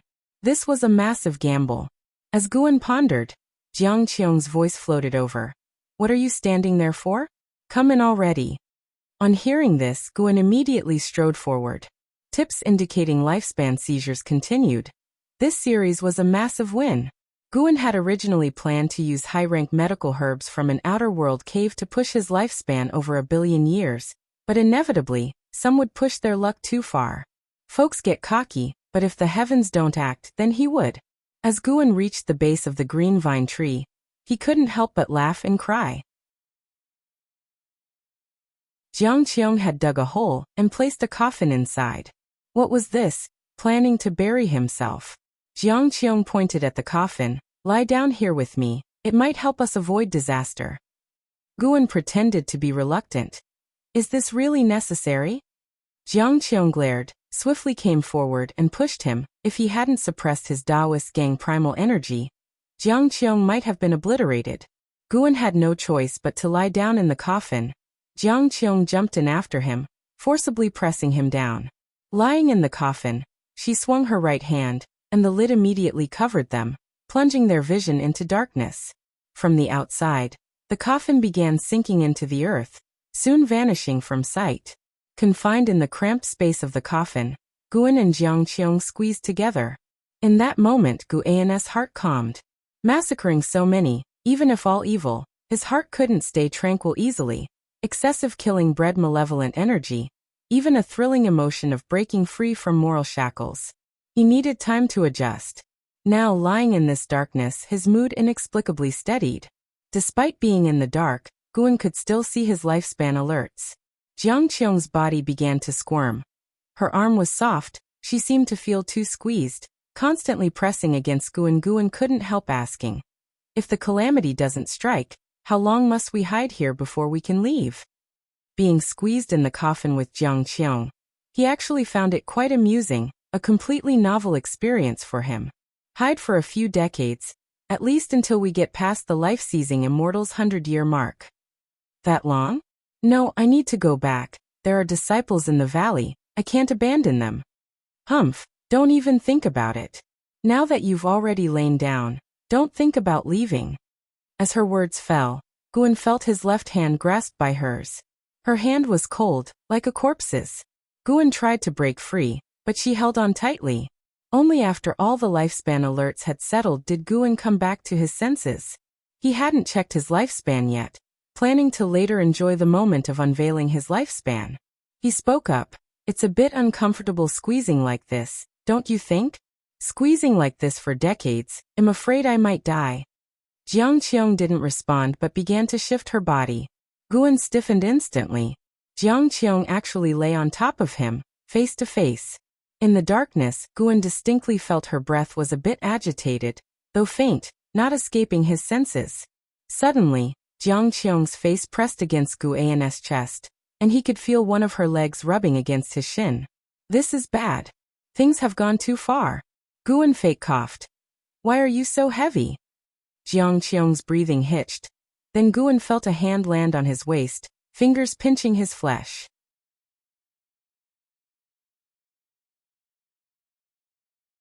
Chapter 299. Terrifying Lifespan. Kid, do you truly not know how to speak, or are you purposely trying to irritate me? In the darkness, Jiang Qiong's voice resounded, somewhat grinding her teeth in frustration, but her hand did not forcefully pinch Guan. It was merely a warning. Guan, of course, had intentionally disrupted the atmosphere. He feigned a cough and began asking Jiang Qiong what she would like to do after the disaster was over. Jiang Qiong fell into silence, her limbs ceasing to move as she started to contemplate the question seriously. In truth, she had always been unclear about what she really wanted to do. She had done many things to become stronger, but when the apocalyptic disaster arrived, she felt that her actions were meaningless. Guan did not disturb her, allowing her to think it over. However, the moment the silence settled, his mind began to wander. Pinned down by Jiang Qiong, Guan could feel every part of her body pressing against him. How could he remain calm? At that moment, the plots of Green Hero Travelogue, Supreme Secret Records, Black Heroes Travelogue, and many others flashed through his mind. Suddenly, he felt Jiang Qiong tremble slightly. He hurriedly shifted his thoughts to ponder what exactly lifespan samsara was. As his thoughts shifted, Jiang Qiong calmed down. She spoke up. If we truly can survive this catastrophe, then I'll focus on developing the Juhua sect. I won't wander around anymore. I feel like all these years of running about haven't really counted for much. That's good, Guan replied. To avoid any dangers. Jiang Qiong suddenly stretched out her hand, hugged Guan tightly, and whispered softly, the calamity of the ephemera sect left me without any relatives. You are now the only person I care about. Back when you first entered the 8 scenic caves, I was considering whether to kill you or not. Who would have thought that after so many years, you would become so important to me? Hearing this, Guan stiffened slightly and replied helplessly, Is it that serious? I haven't been all that good to you. On the contrary, you've taught me quite a few spells. Setting aside the matter of Sword Venerable Fudao supporting Jiang Qiong, Guan genuinely felt that his outward contributions to Jiang Qiong paled in comparison to what she had offered him. Many spells Jiang Qiong taught him, he still used to this day. She had also given him magic artifacts and heavenly treasures. How can you say you haven't been good to me? You've managed the 8 scenic caves very well, and you've never betrayed me. Every time I've come back, you've taken good care of me. Affection isn't entirely about contributions. If you were stronger, you would definitely treat me even better, I understand that. And I felt right from our first meeting that you had the ability to kill me. You hit it well, but I knew not only that you didn't kill me, but also that you were obedient to me. Listening to Jiang Qiong, Guan suddenly didn't know what to say. Of course, you rascal, you are good to everyone. Everyone in the valley praises you. Jiang Qiong suddenly snorted. Hearing this, Guan immediately said, That's what makes me a scary talent, being good to everybody, making it hard to interpret my thoughts. Yes, but you never ask others for returns, which means you genuinely care for those around you and aren't aiming for anything. Stop undermining yourself. I can feel whether you are genuine or not. Pretense cannot last long. Jiang Qiong said softly. Guan, seemingly startled, said, You're not thinking of exchanging vows, are you? That won't work. My junior sister and I plan to get married in the last 100 years of our lives. Jiang Qiong laughed and said, The last 100 years? What if one of you lives longer? Whoever lives longer, it's still the same path to go down. The pursuit of immortal cultivation isn't about enduring love, but about eternal life. You certainly see it clearly. Yes, so don't harbor any improper thoughts about me. Why can't I? At the Thousand Autumn Pavilion, it's common for one person to have multiple Taoist friends, and female cultivators can have many Taoist friends too, as long as she is strong enough. Now I am stronger than you, and you can't escape my grasp unless one day your cultivation surpasses mine. Jiang Qiong said proudly, her hand catching Gu An's face as she spoke. She suddenly began her offensive. You demon cultivator, faking refuge from the calamity and actually abusing me? You can scream all you want now, it's useless. Be careful, I won't be nice. Come on, seeing your cultivation, I'm too lazy to immobilize you. I just like seeing you struggle. Don't worry, I'll be gentle. Jiang Qiong laughed very proudly, grabbing Gu An's wrists with her hands, pinning him down. Then, Guan felt something soft press on his face, beginning to explore around. Not good. This guy's gone wild. A thought crossed Gu An's mind, and the earth suddenly trembled. Jiang Qiong immediately stopped, not daring to move. Guan breathed a sigh of relief, but just then, Jiang Qiong suddenly launched a sneak attack, catching him off guard. Wait, it seems the disaster is over. Guan suddenly said. How can you be sure? Jiang Qiong questioned. Before finding you, I saw Sword Venerable Fudao make a move. Oh, then you still came. It seems you also expected something to happen between us. I just saw you were prepared and didn't want to waste our time. Let's go out and see. Is that so? Really, let's go up. I'll think about it. Boom. Beneath the green vine tree, the earth stirred, and a coffin rose, its lid popping open, and Guan immediately leaped out, then straightened his clothes. Nearly lost my virginity. I can't let the over 200 years' worth of my preserved virginity be breached. Guan secretly breathed a sigh of relief. Mouth is okay, but can't leak vital energy. Jiang Qiong slowly climbed out of the coffin, her hair slightly disheveled, her clothes not neat. She raised her eyes to look at Guan, giving him a seductive smile that caused him to quickly turn his head. We should stop calling me martial master. After all, I forcefully took Qing Xiandan as a disciple, and Qing Xiandan took you with ulterior motives, so it's not a real lineage. No, you brat never even called me martial master. Really, all men are the same. It's just that you kid are reluctant yet compliant, guarding against something, Jiang Qiong said. Glaring at Guan, Guan dropped a sentence and left. I'm going to check the situation. He immediately slipped away. Jiang Qiong went to the edge of the pit, watching his retreating back. She licked her lips as if savoring something. When Guan returned to the third medicine valley, the valley was still bustling with activity. Stealing the 5 elements and 9-fingered divine lord had also come back, standing together with Shinxinzi, separated by a restriction, discussing the formidable power of Sword Venerable Fudao, unable to contain their emotions. To suppress the entire Great Cold Demon sect with one hand was too exaggerated. It subverted everyone's understanding. For decades, the power of the Great Cold Demon sect had been deeply rooted in people's hearts. Only because of understanding the terror of the Great Cold Demon sect did everyone realize how incredibly powerful Sword Venerable Fudao was. Guan looked up and saw a figure hovering above the great heavenly spirit land, watching the continent where Guan was. The 9th layer of the carefree immortal realm. Although only one small realm higher than the Sword Venerable, the presence far surpassed the Sword Venerable, the gap enormous. Presumably, he was the master of the Great Cold Demon sect. At this moment, this master only dared to watch from a distance, not daring to come down. Guan also saw those fleeing cultivators of the great cold demon sect disperse like monkeys scattering from a fallen tree, already completely devoid of will to fight. He did not continue to pursue the kill, one reason being that the remaining cultivators were not as powerful as those he had suppressed, and another being he felt many presences approaching. Even the presence of divine immortal of wondrous Dharma. Yes, definitely the divine immortal of wondrous Dharma. However, the person did not come with malice, and the direction was exactly where the Holy Land of Holy Court was located. Now that the Holy Court had appeared, it would not be appropriate for him to continue the chase. Next, it would be seen what stance the Holy Court took.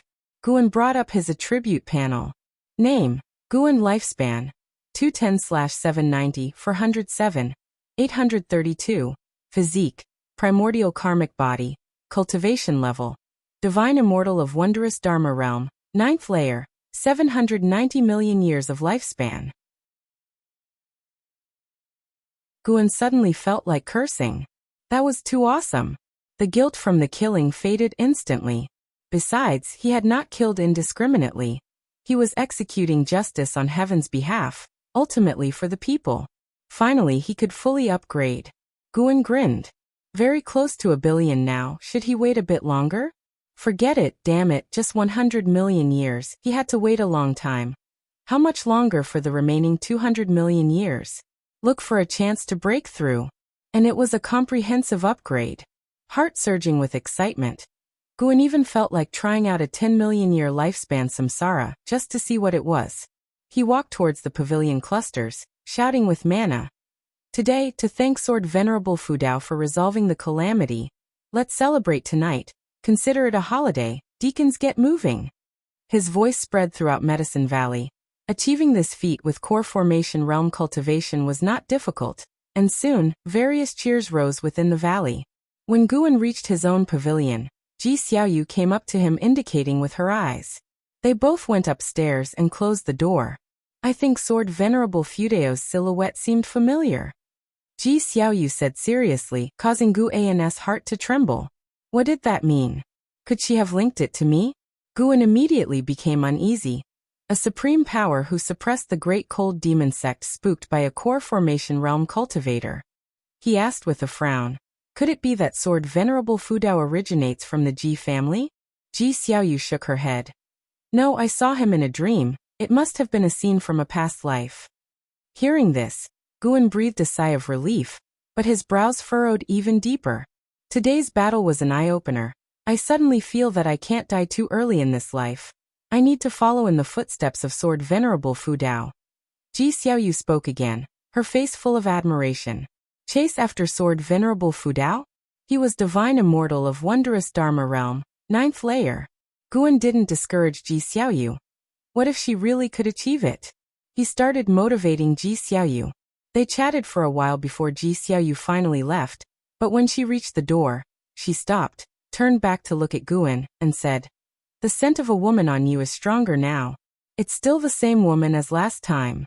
You two must have entangled a bit, although you don't seem to have leaked any essence.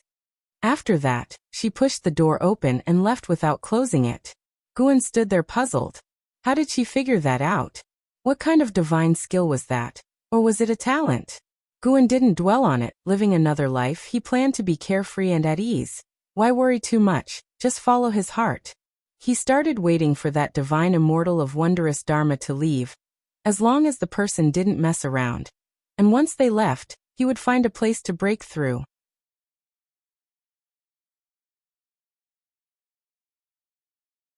Chapter 300.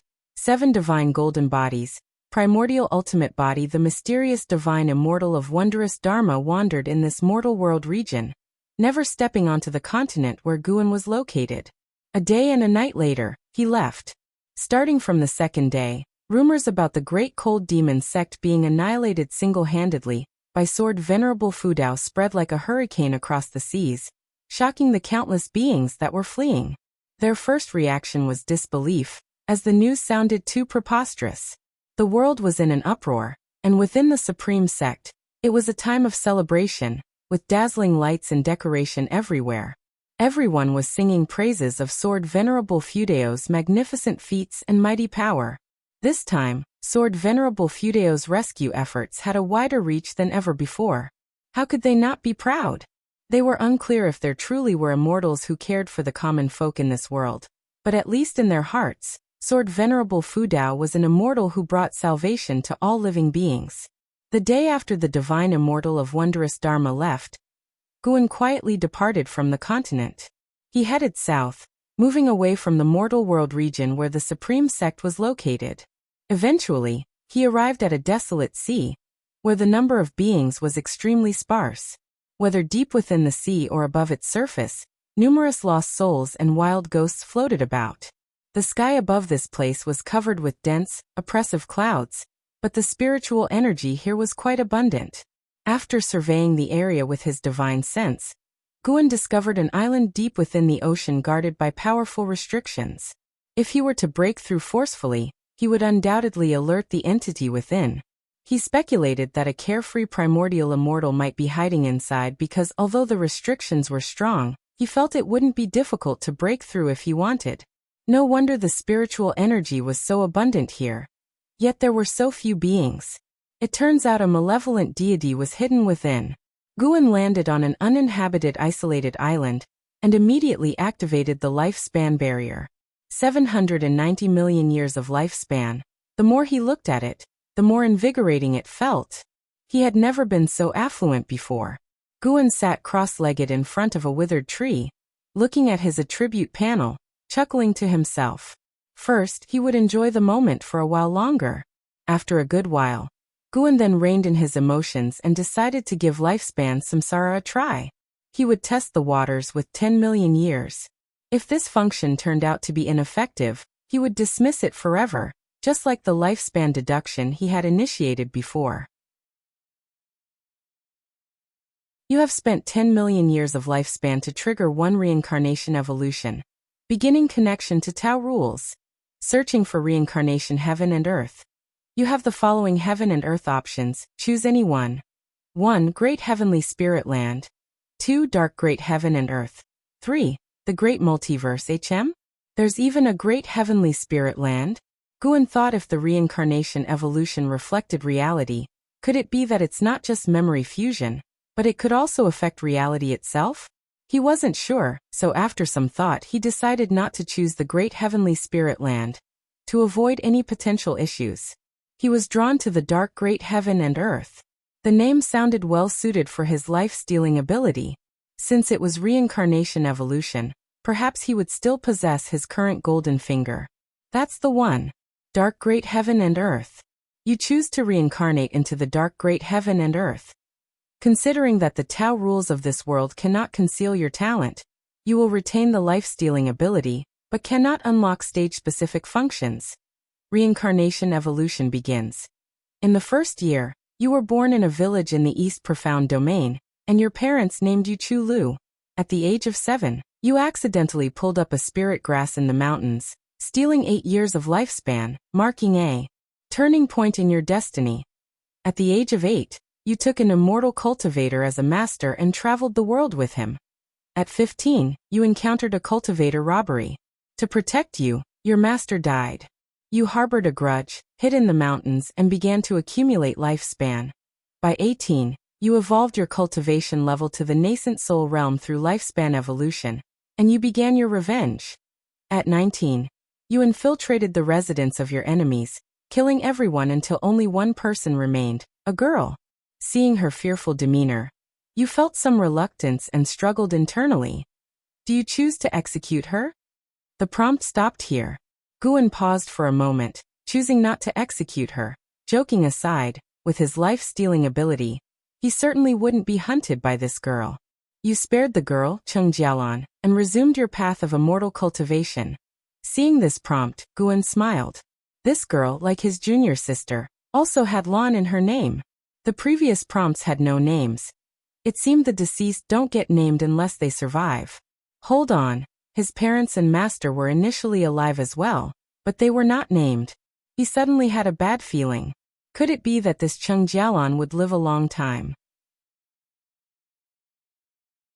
At 20, you joined the Tai sect, and with your exceptional cultivation level and talent, you became a direct disciple, making a name for yourself within the sect. At 21, you utilized the lifespan deduction cultivation technique to master the 7 hearts technique.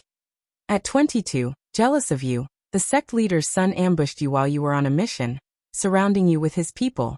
You executed all his followers, leaving only the sect leader's son alive. He knelt before you, begging for mercy, and you hesitated. Do you choose to execute him? Kill. Guan didn't hesitate, and the prompt continued to appear. Killing men and sparing women? Seems like there's something wrong with the standard, huh? Guan criticized himself internally. Subsequently, the him in the reincarnation returned to the Tai sect, faced continuous strife and enmity, and he always chose to kill, since it was others who provoked him. Killing led to the unveiling of secrets, and he was pursued by the Tai sect and even placed on a wanted list. After that, almost every year, he was embroiled in battles, sometimes several times within a year. Once, Guan chose to save a wounded cultivator he encountered by chance, only for that person to summon a large group of cultivators to ambush him, intending to seize the magic artifact in his possession. Angered, Guan's killing intent intensified. One betrayal after another, jealousy, and feuds kept unfolding. What an impressive turn of events. Indeed, this was the dark great heaven and earth, and the world seemed excessively grim. Over the first 50 years, Guan encountered not a single kind-hearted cultivator. He was fighting alone the entire time. The most distressing part for him was that, in order to get back at him, his enemies extracted the souls of his family still in the mountain village, and refined them into resentful ghosts to be embedded in ghost devices. Furious, Guan became even more ruthless in his subsequent choices, always responding to killing with killing. His lifespan accumulated rapidly, and by 50, he had reached the cultivation level of loose immortal realm, becoming the East Profound Domain's killing god. At the age of 65, you encountered the girl you once spared, Cheng Jialan. She had now become a disciple of the Blue Sky Holy Sect, a renowned genius. She recognized you and was very grateful. You were moved by her attitude. At 66, pursued by Cheng Jialan, you both became Taoist friends. At 67, Cheng Jialan gave birth to a son and a daughter for you, and you cherished her even more. At 68, while you were cultivating, a wandering carefree primordial immortal from the Blue Sky Holy Sect descended. He was known as the Black Profound Emperor and crushed you to death. Reincarnation ends what? It's over already? Guan nearly spit blood. For 10 million years of lifespan, he only got 68 years of life. Black Profound Emperor. Okay, very good. Without giving Guan time to ponder more, a vast array of memories flooded his mind. The life of Chu Lu, as if he had experienced it himself. However, since it was reincarnation evolution, he didn't feel the length during the assimilation process. It was like recalling past memories, recalling some experiences, a rather peculiar sensation. Although he only lived for 68 years in this life, Chu Lu improved a cultivation technique over his lifetime, and even evolved it into a divine skill that caused a sensation in both the past and the present.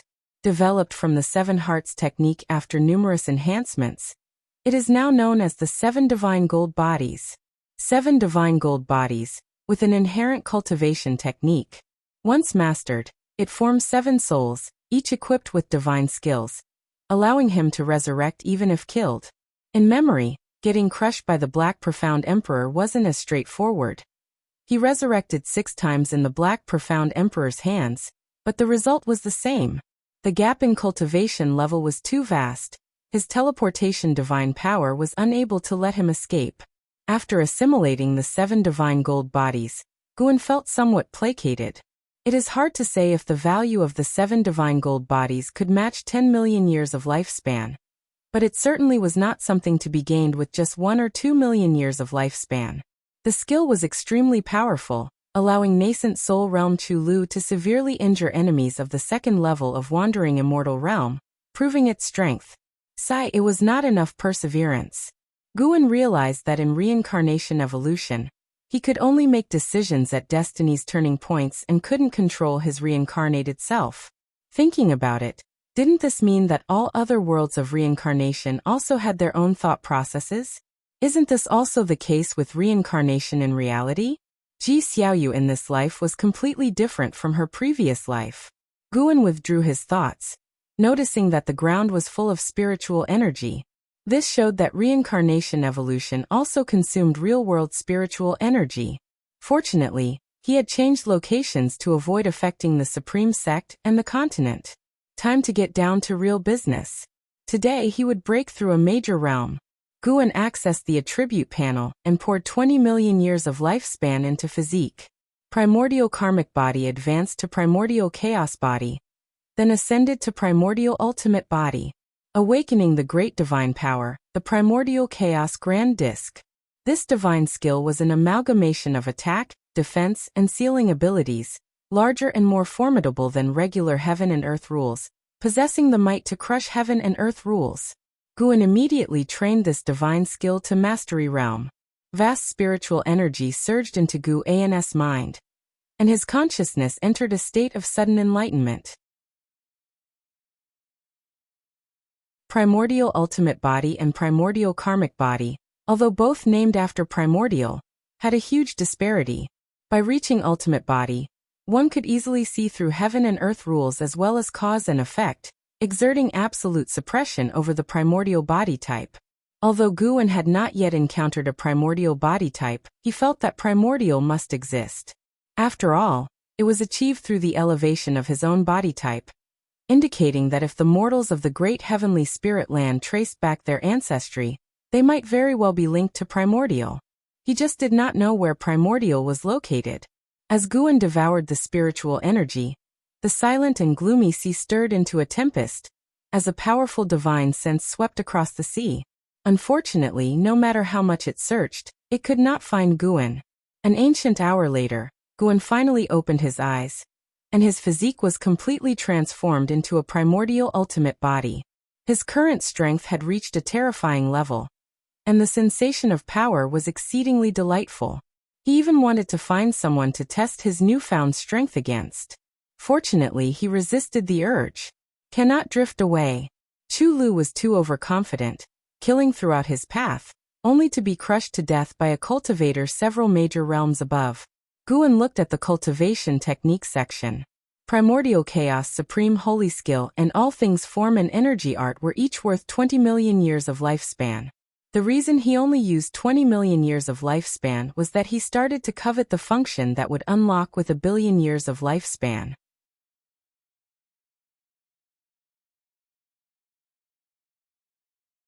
Chapter 301. Breakthrough to the 9th layer of the Tao Void Mysterious Immortal Realm.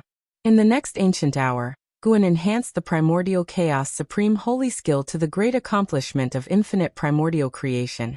And yet, 20 million years of lifespan only advanced him by one level, luckily reaching the peak of perfection. At the same time, he awakened the divine skill, Unlimited Avatars.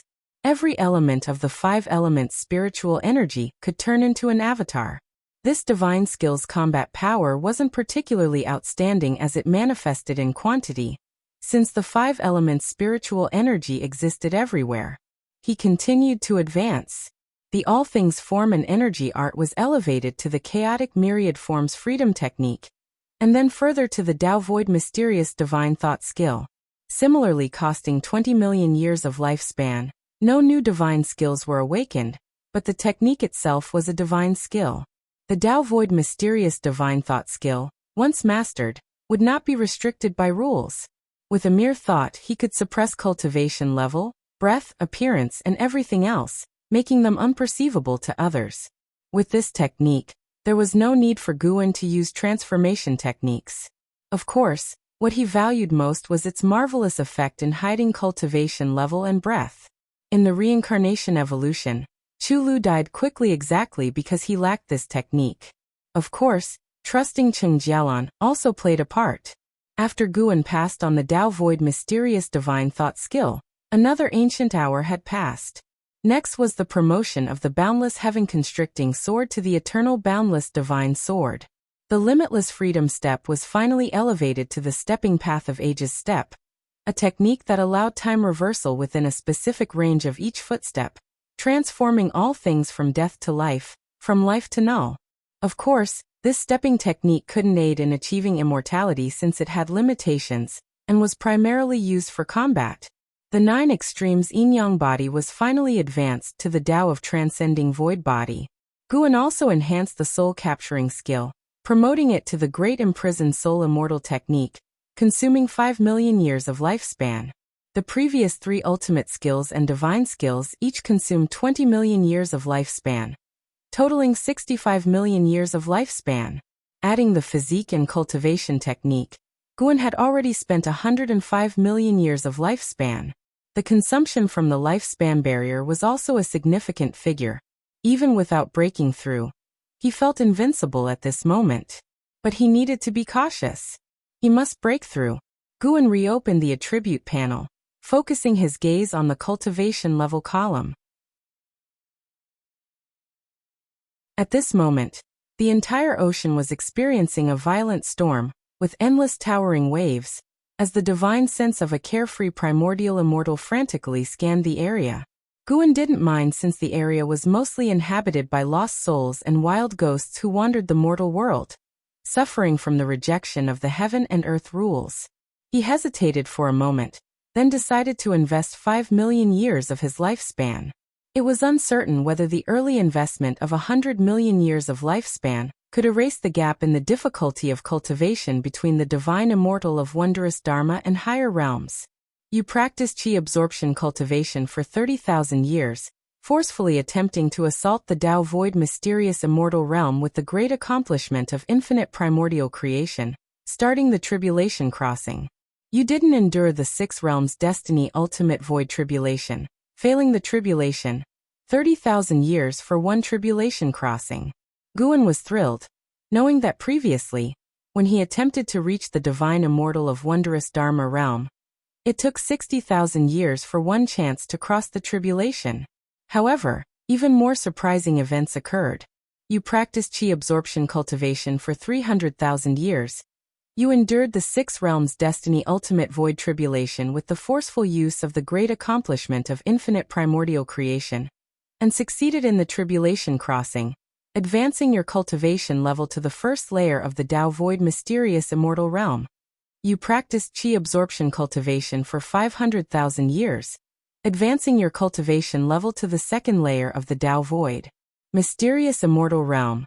10 successful crossings. I'm really fucking strong. Guan was ecstatic, but as he looked further, his smile gradually faded.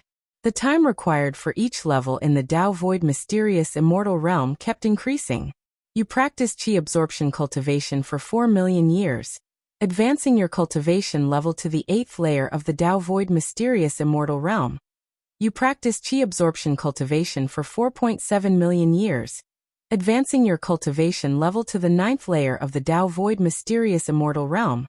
You practiced chi absorption cultivation for 5 million years, forcefully assailing the divine thought true immortal realm with the great accomplishment of infinite primordial creation, starting the tribulation crossing. You didn't endure the heavenly Tao 49 mysterious void tribulation, failing the tribulation. That's good. Reaching the 9th layer of the Tao void mysterious immortal realm in 5 million years was an unexpectedly pleasant surprise. But what's after was shocking. An attempt of tribulation every 300,000 years. If following the old pattern, failing 100 times would mean 30 million years of lifespan. Failing 200 times would mean 60 million years of lifespan. That's ridiculously exaggerated. Is the divine thought true immortal that mighty? It's a big leap. Guan didn't question it much, given he hadn't even heard of the Tao void mysterious immortal, let alone the higher divine thought true immortal. Once again, nature's spiritual energy surged towards him. The entire ocean's spiritual energy abruptly sank, and its range rapidly expanded. This commotion is a bit excessive. Guan was secretly alarmed, feeling he might once again bring about a calamity to the mortal world. The vast amounts of spiritual energy required to transition from the 9th layer of the divine immortal of wondrous Dharma to the 9th layer of the Tao void mysterious immortal far exceeded Guan's imagination. However, he could judge the resources of the great heavenly spirit land through this disturbance. If his breakthrough affected the entire great heavenly spirit land, It would indicate that the Tao Void mysterious realm cultivators in the great heavenly spirit land were few and far between. While feeling the transformation within himself, Guan observed the surroundings. The range of spiritual energy extraction grew larger, and in less than 30 minutes, it exceeded the size of the area the great cold demon sect planned to annihilate, and was still rapidly increasing. Time swiftly passed. An hour later, Guan forcefully achieved the Tao Void mysterious immortal. Regardless of the realm, the evolutionary cultivation would always compress the breakthrough into 1 hour. The mysteries of the Tao Void mysterious immortal flooded into his mind. A Tao Void mysterious immortal could transcend universal rules and travel through the Great Thousand World. The so-called Great Thousand World consists of countless realms like the Great Heavenly Spirit Land, and only reaching this level would one touch the barriers of the universe. Of course, not all universes can be easily traversed, as there are also differences in strength among them. The power of a mysterious immortal is even greater, capable of transforming all things into living beings. Reaching this level means starting to condense one's own Tao.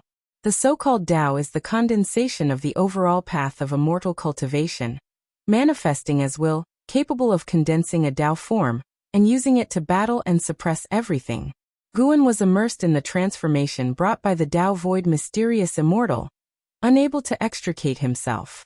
Only when his cultivation level broke through to the second layer of the Tao Void mysterious immortal realm, did his consciousness awaken. He looked up.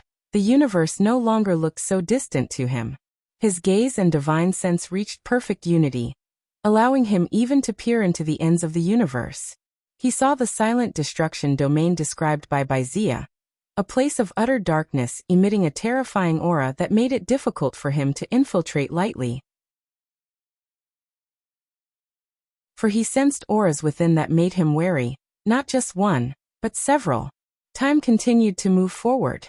Guan began to detect the approach of various cultivators' aura. Looking up, he saw a massive number of cultivators flying out of the Holy Land where the Holy Court was located, quickly approaching, the numbers even surpassing those of the Great Cold Demon sect. His breakthrough had indeed alarmed the Holy Court. It must be said, compared to the Holy Court, the Great Cold Demon sect was utterly incomparable. The cultivators who flew out were of loose immortal realm at the lowest, numbering over 5 million and still increasing. More than 5 million loose immortals. What an exaggeration! He even sensed the aura of divine immortals of wondrous Dharma and carefree primordial immortals, with more than 10 divine immortals of wondrous Dharma among them. The cultivators of the Holy Court dispersed to protect various continents and islands. The ocean stirred up world-shocking waves, the speed of the sinking spiritual energy causing many continents to shatter. Seeing the Holy Court coming out to protect the common people, Guan breathed a sigh of relief, holding the Holy Court in much higher regard. He didn't want his breakthrough to result in the extinction of countless beings. It seems the support of the Great Cold Demon sect by the Holy Court was only the will of that Holy King. If the Holy Court became his enemy in the future, regardless of the animosity, simply for today's actions of the Holy Court, he wouldn't thoroughly exterminate them. Of course, it would be even better if he could establish friendly relations with the Holy Court. Cultivation doesn't have to be all about fighting and killing. The benefits derived from slaughtering the Great Cold Demon sect were indeed massive, but it also attracted much wariness. Look now, the battle just ended, and divine immortals of wondrous Dharma have shown up, a realm previously unheard of. If he became too arrogant and a more terrifying existence than the divine thought true immortal appeared and slapped him to death with one palm, what could he do? The experience of Chu Lu was a lesson. Of course, more of Chu Lu's death was due to trusting the wrong person. Guan couldn't help but curse at him. How dare you marry into the family of someone you killed? Although initially, Chu Lu was the victim, he should have stayed away from Cheng Jialan. With the Holy Court taking action, Guan felt even more at ease. He began to focus on enjoying the transformation of the Tao Void mysterious immortal. Reaching the 9th layer of the Tao Void mysterious immortal realm, what could the Holy King behind the Great Cold Demon sect do to him? If that Holy King was also a Tao Void mysterious immortal, then Guan would fight with all his might to achieve another breakthrough.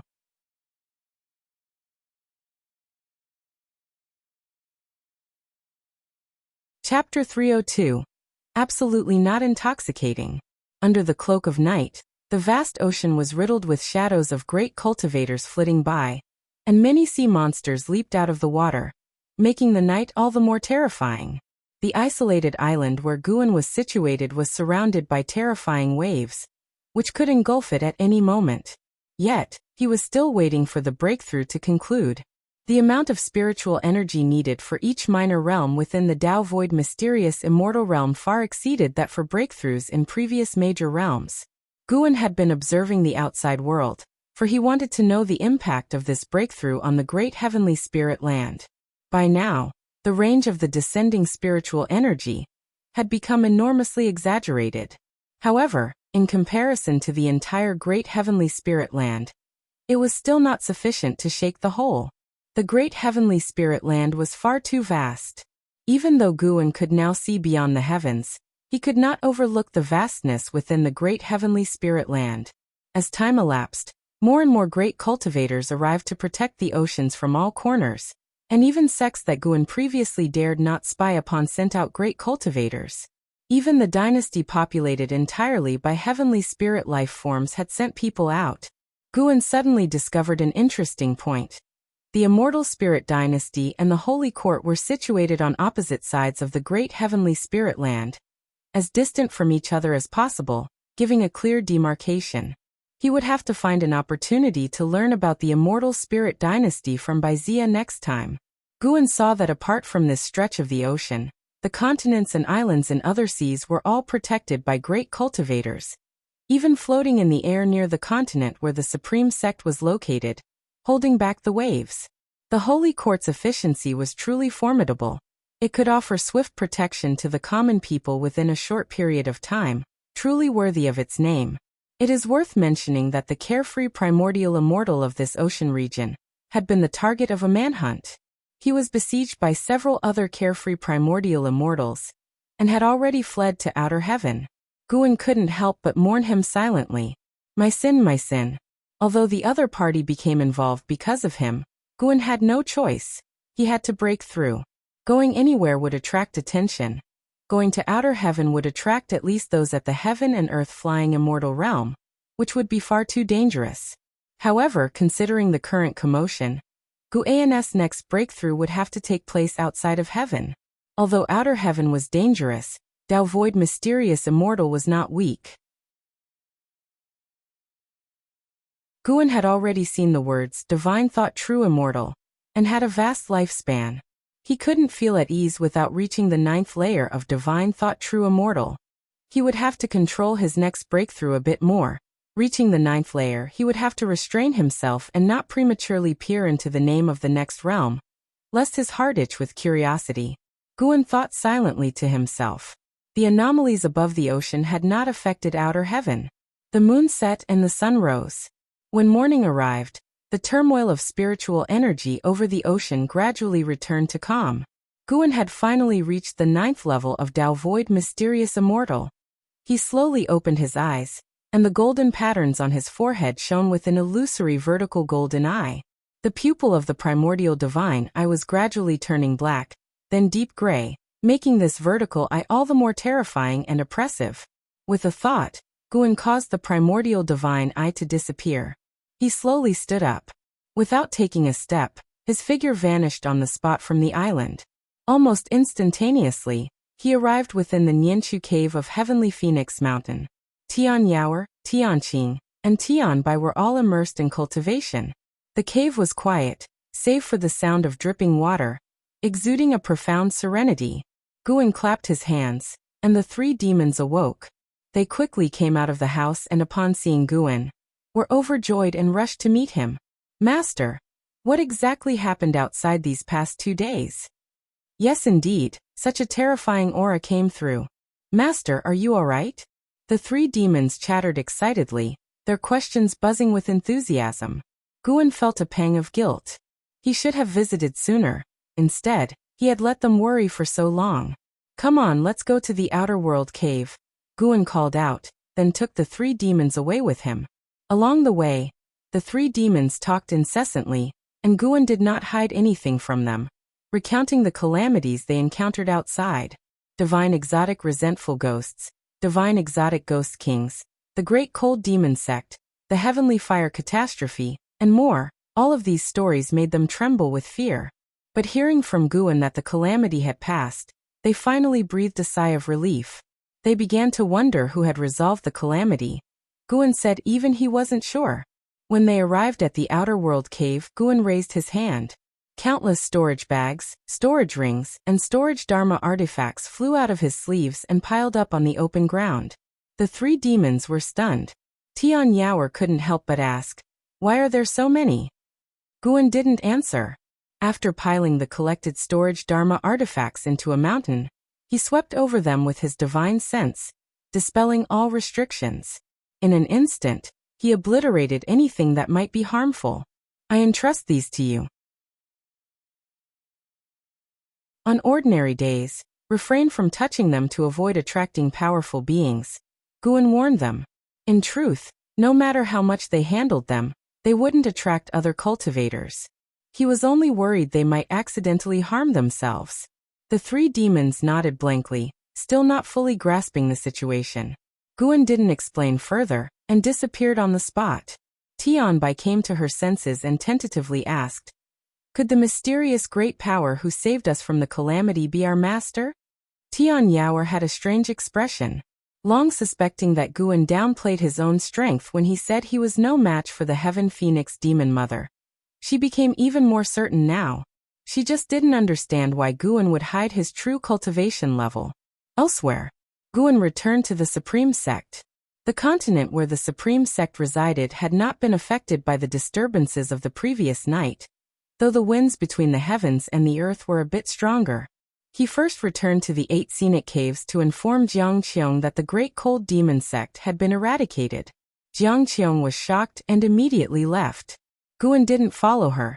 Instead, he used the teleportation array in the valley to return to the Third Medicine Valley. Even after 2 days had passed, the atmosphere in the valley was still lively. Most people were discussing the Great Cold Demon Sect. Stealing the 5 elements and 9-fingered Divine Lord resumed their chess game, occasionally shouting, drawing laughter from the surrounding disciples. The servant disciples who were laboring were also spirited, and even the white spirit rat under the mystic pure tree was unusually awake, lying at Enzin's feet, enjoying her petting. Everything seemed so harmonious, bringing a smile to Guan's face. He had taken the risk to intervene so that he could see such a scene every day. Guan walked towards his own loft, his divine sense turned towards outer heaven. His next breakthrough had to take place in outer heaven. He wondered if it was because of last night's anomaly, but there were many great cultivators patrolling above the great heavenly spirit land. Although their cultivation levels were not as high as his, he still didn't want to appear at this critical juncture. He would wait for those great cultivators to disperse before he went to outer heaven for the breakthrough. With his remaining lifespan, breaking through to divine thought true immortal should not be difficult. Thinking of this, Guan's mood became even more pleasant. He hummed a tune as he ascended to his loft, where the blood prison great saint, lying in wait, watched his master, deep in thought. After Guan entered and closed the door, blood prison great saint finally thought, "The master seems to have become stronger again. How high is his realm?" On the day the Great Cold Demon Sect attacked, the colossal figure that stood taller than heaven and earth fell into the eyes of blood prison great saint, and he immediately knew that it was his master. He felt more than ever that ending up in Guan's hands was an incredible stroke of fate. Others couldn't get such a chance even if they wanted it. Thinking this, he wore a proud smile. Considering the millennium term, it now seemed like nothing in comparison. When the millennium came, he would choose to stay and continue to serve Guan, whether as an ox or a horse. He had already set his sights on the position of the head disciple of the Third Medicine Valley. Considering Enzin's talent, he was sure she would be buried by then, so who could compete with him? As for Yang Jian, he would definitely want to venture out. The boy also had such ambition. At the same time, inside the loft, Guan sat in a chair and lay down in the position he found most comfortable. Looking at his remaining lifespan of over 600 million years, the corners of his mouth just couldn't help but turn up. He must not become complacent. He would have to continue cultivating medicinal herbs in the future. Tao Void Mysterious Immortal was not his final destination, nor would Divine Thought True Immortal be. He had to keep growing stronger. Right now he was indeed powerful, but there were still things in the world he could not see through, and thus needed to keep cultivating diligently. For the next few days, Guan began moving between the various medicine valleys, returning to his usual life. During this time, Sage Xian Miao of the North Sea Mountain inquired about his opinion of Sword Venerable Fu Dao. Guan casually praised him without elaborating much. 5 days later, Guan noticed a group of cultivators with strong cultivation levels sneaking into the continent, investigating the public opinion about Sword Venerable Fu Dao. These cultivators were all from the Holy Court. It was not just this continent. Cultivators from the Holy Court were also investigating the Great Cold Demon Sect and the surrounding seas. Guan did not intervene. The Holy Court beginning to investigate the Great Cold Demon Sect suggested that the matter had alarmed the upper echelons of the Holy Court, and the Holy King could no longer act unilaterally. After harvesting all the mature medicinal herbs in the various medicine valleys, Guan began to relax and rest. He found Nine-Fingered Divine Lord and played a game of chess, winning 3 rounds in a row. Stealing the 5 Elements became interested and wanted to play as well. Starting from Gu An's first move, an hour later, Guan stood up, holding the 7 Stars mirror as a fan, strutting off in a superior manner. Stealing the 5 Elements sat stunned on the stone stool, gazing at the chessboard, utterly lost in thought. The surrounding disciples were thrilled, all praising Guan. Stealing the 5 Elements had always been winning, quite arrogantly at that. Seeing their master defeat him, how could the disciples not be exhilarated? Nine-Fingered Divine Lord was amused. It turned out it wasn't that he was inadequate. Rather, Guan truly possessed extraordinary comprehension in the ways of chess. Guan left amid the cheers of the disciples, his face wearing a smug smile. Play against me? You'll need another 100 million years of practice. Guan admitted that those at the 9th layer of heaven and earth flying immortal realm were powerful, just 27 small realms below him. Returning to the loft, Guan sat down and opened his attribute panel. He felt regret over the previous lifespan samsara, and wished to start another game. After all, there were still plenty of Holy Court great cultivators patrolling outside heaven, so there was no rush to break through. Just one game. And definitely not getting carried away. You consume 10 million years of lifespan to initiate one reincarnation evolution. Connecting with Tao rules. Searching for reincarnation worlds. You can choose one of the following worlds. 1 Great Heavenly Spirit Land. 2 9 Extreme Great Heaven and Earth. 3 Dark Great Heaven and Earth. Guan hesitated for a moment before deciding he would still choose the Dark Great Heaven and Earth. Where one falls, there one shall rise. This time, he would not repeat the same mistakes. You have chosen to reincarnate into the Dark Great Heaven and Earth. Considering that the Tao rules of this world cannot conceal your talent, you shall retain your ability to seize lifespan, but you will not be able to unlock stage-wise functions. Reincarnation evolution begins. In the first year, you are born into a noble household within the Beiqian domain's Great Xia Holy Dynasty, blessed by your parents with the name Shaoxing Tian. At the age of 5, while you are fast asleep, you fall victim to poisoning by a concubine of your father's 3rd wife. Before you lose consciousness, you glimpse her figure. Fortunately, your mother discovers you in time, allowing for your rescue. Once your strength returns, your grandfather gathers the family in the Great Hall. Faced with your grandfather's query, will you choose to expose that you were poisoned by the 3rd wife's concubine?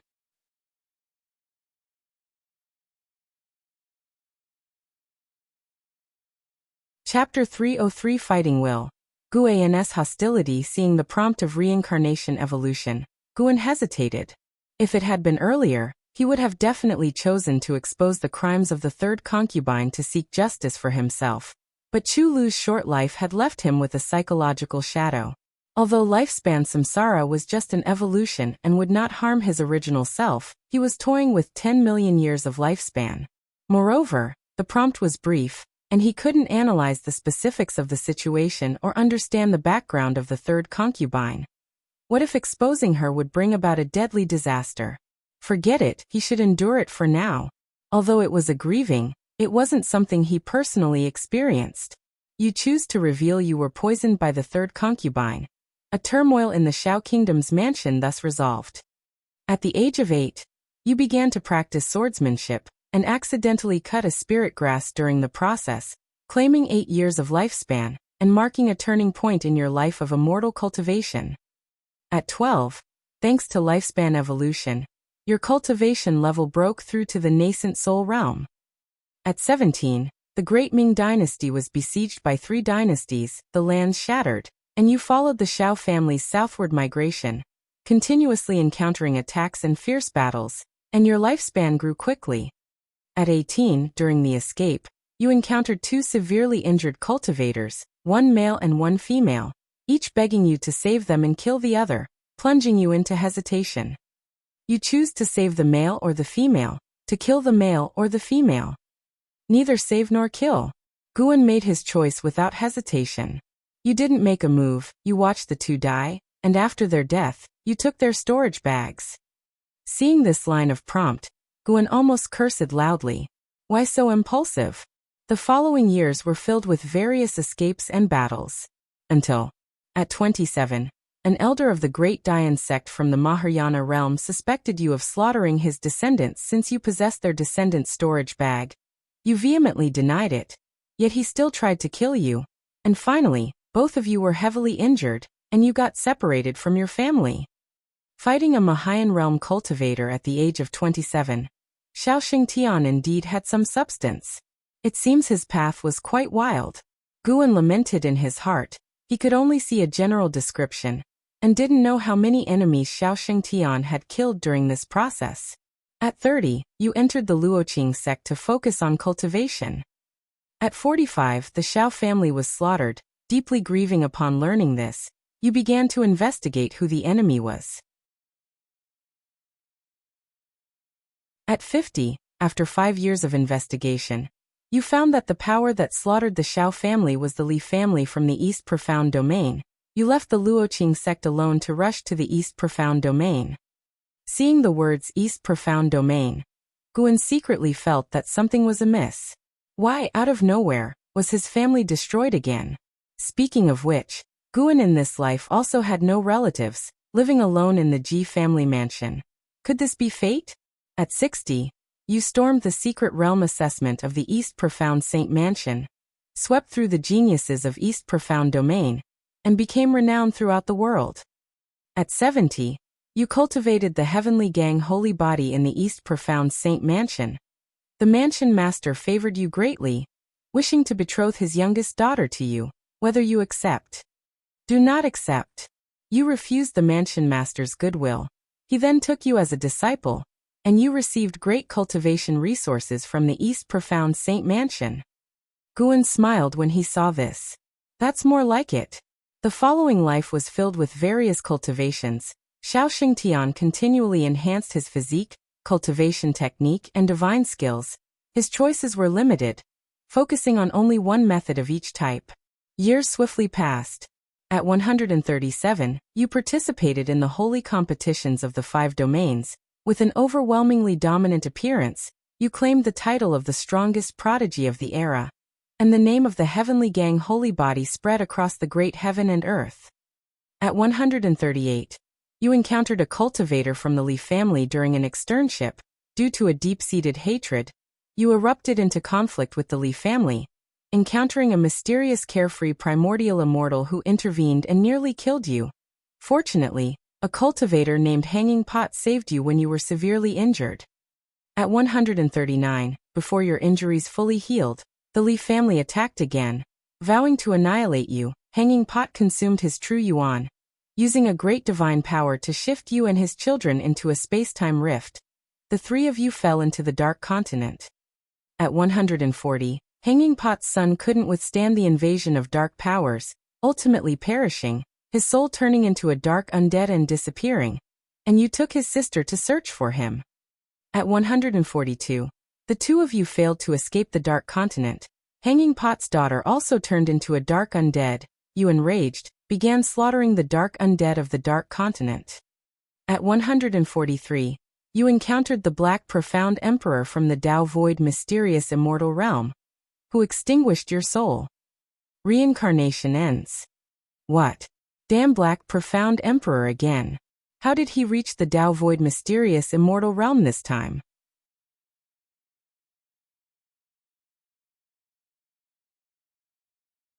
Guan sat on a chair, suddenly feeling like trying again. He couldn't pick the Dark Continent next time. There was no need to stubbornly confront the Black Profound Emperor. Forget it. Bad luck. In the reincarnation evolution, Guan could only make significant choices. He couldn't control how his evolving self specifically acted, meaning reincarnation evolution was unknown. Since it was unknown, it needed to be mystical. Moreover, Guan still needed to break through. He couldn't get overexcited and delay his breakthrough. Guan took out the Green Hero Travelogue and flipped through a few pages, completely shifting his thoughts. This book is truly incredible. Even if Xian Tianyi died now, with this book in Gu An's heart he was a saint. The news of the Great Cold Demon sect being wiped out by Sword Venerable Fu Dao spread wildly for a long time, making Sword Venerable Fu Dao's fame spread even wider. In the blink of an eye, half a year passed, and time came to the end of the year. Winter snow covered the vast heaven and earth. Guan was writing a book in the attic, recording all the Taoist sorcery and ultimate skills practiced by Chu Lu and Shaoxing Tian in his lifetime into a secret book, not wishing to immediately disseminate it, but just writing for fun. If it could prove useful later, he could directly bring it out. He suddenly sensed something, raised an eyebrow, then put down his pen and vanished inside the room. Far away on the ocean, Baizia lay on a large gourd, the gourd soaring among the clouds, his legs crossed, looking very stylish. He sensed an aura and immediately opened his eyes, leaping up.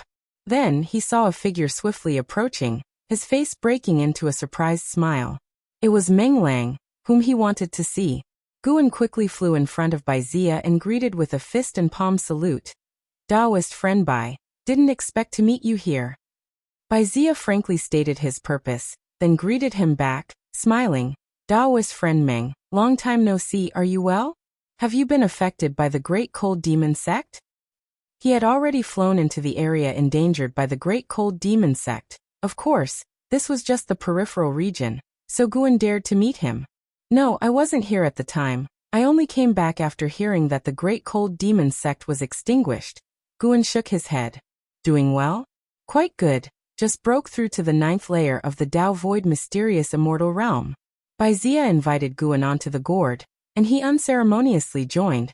The two began discussing the Great Cold Demon sect and Sword Venerable Fu Dao. Baizia was shocked by this matter.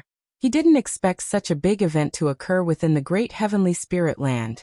Although the Great Cold Demon sect wasn't comparable to Mortal World Peak, it wouldn't be far off. To wipe out the Great Cold Demon sect with one's own power, its Taoist level was unimaginable.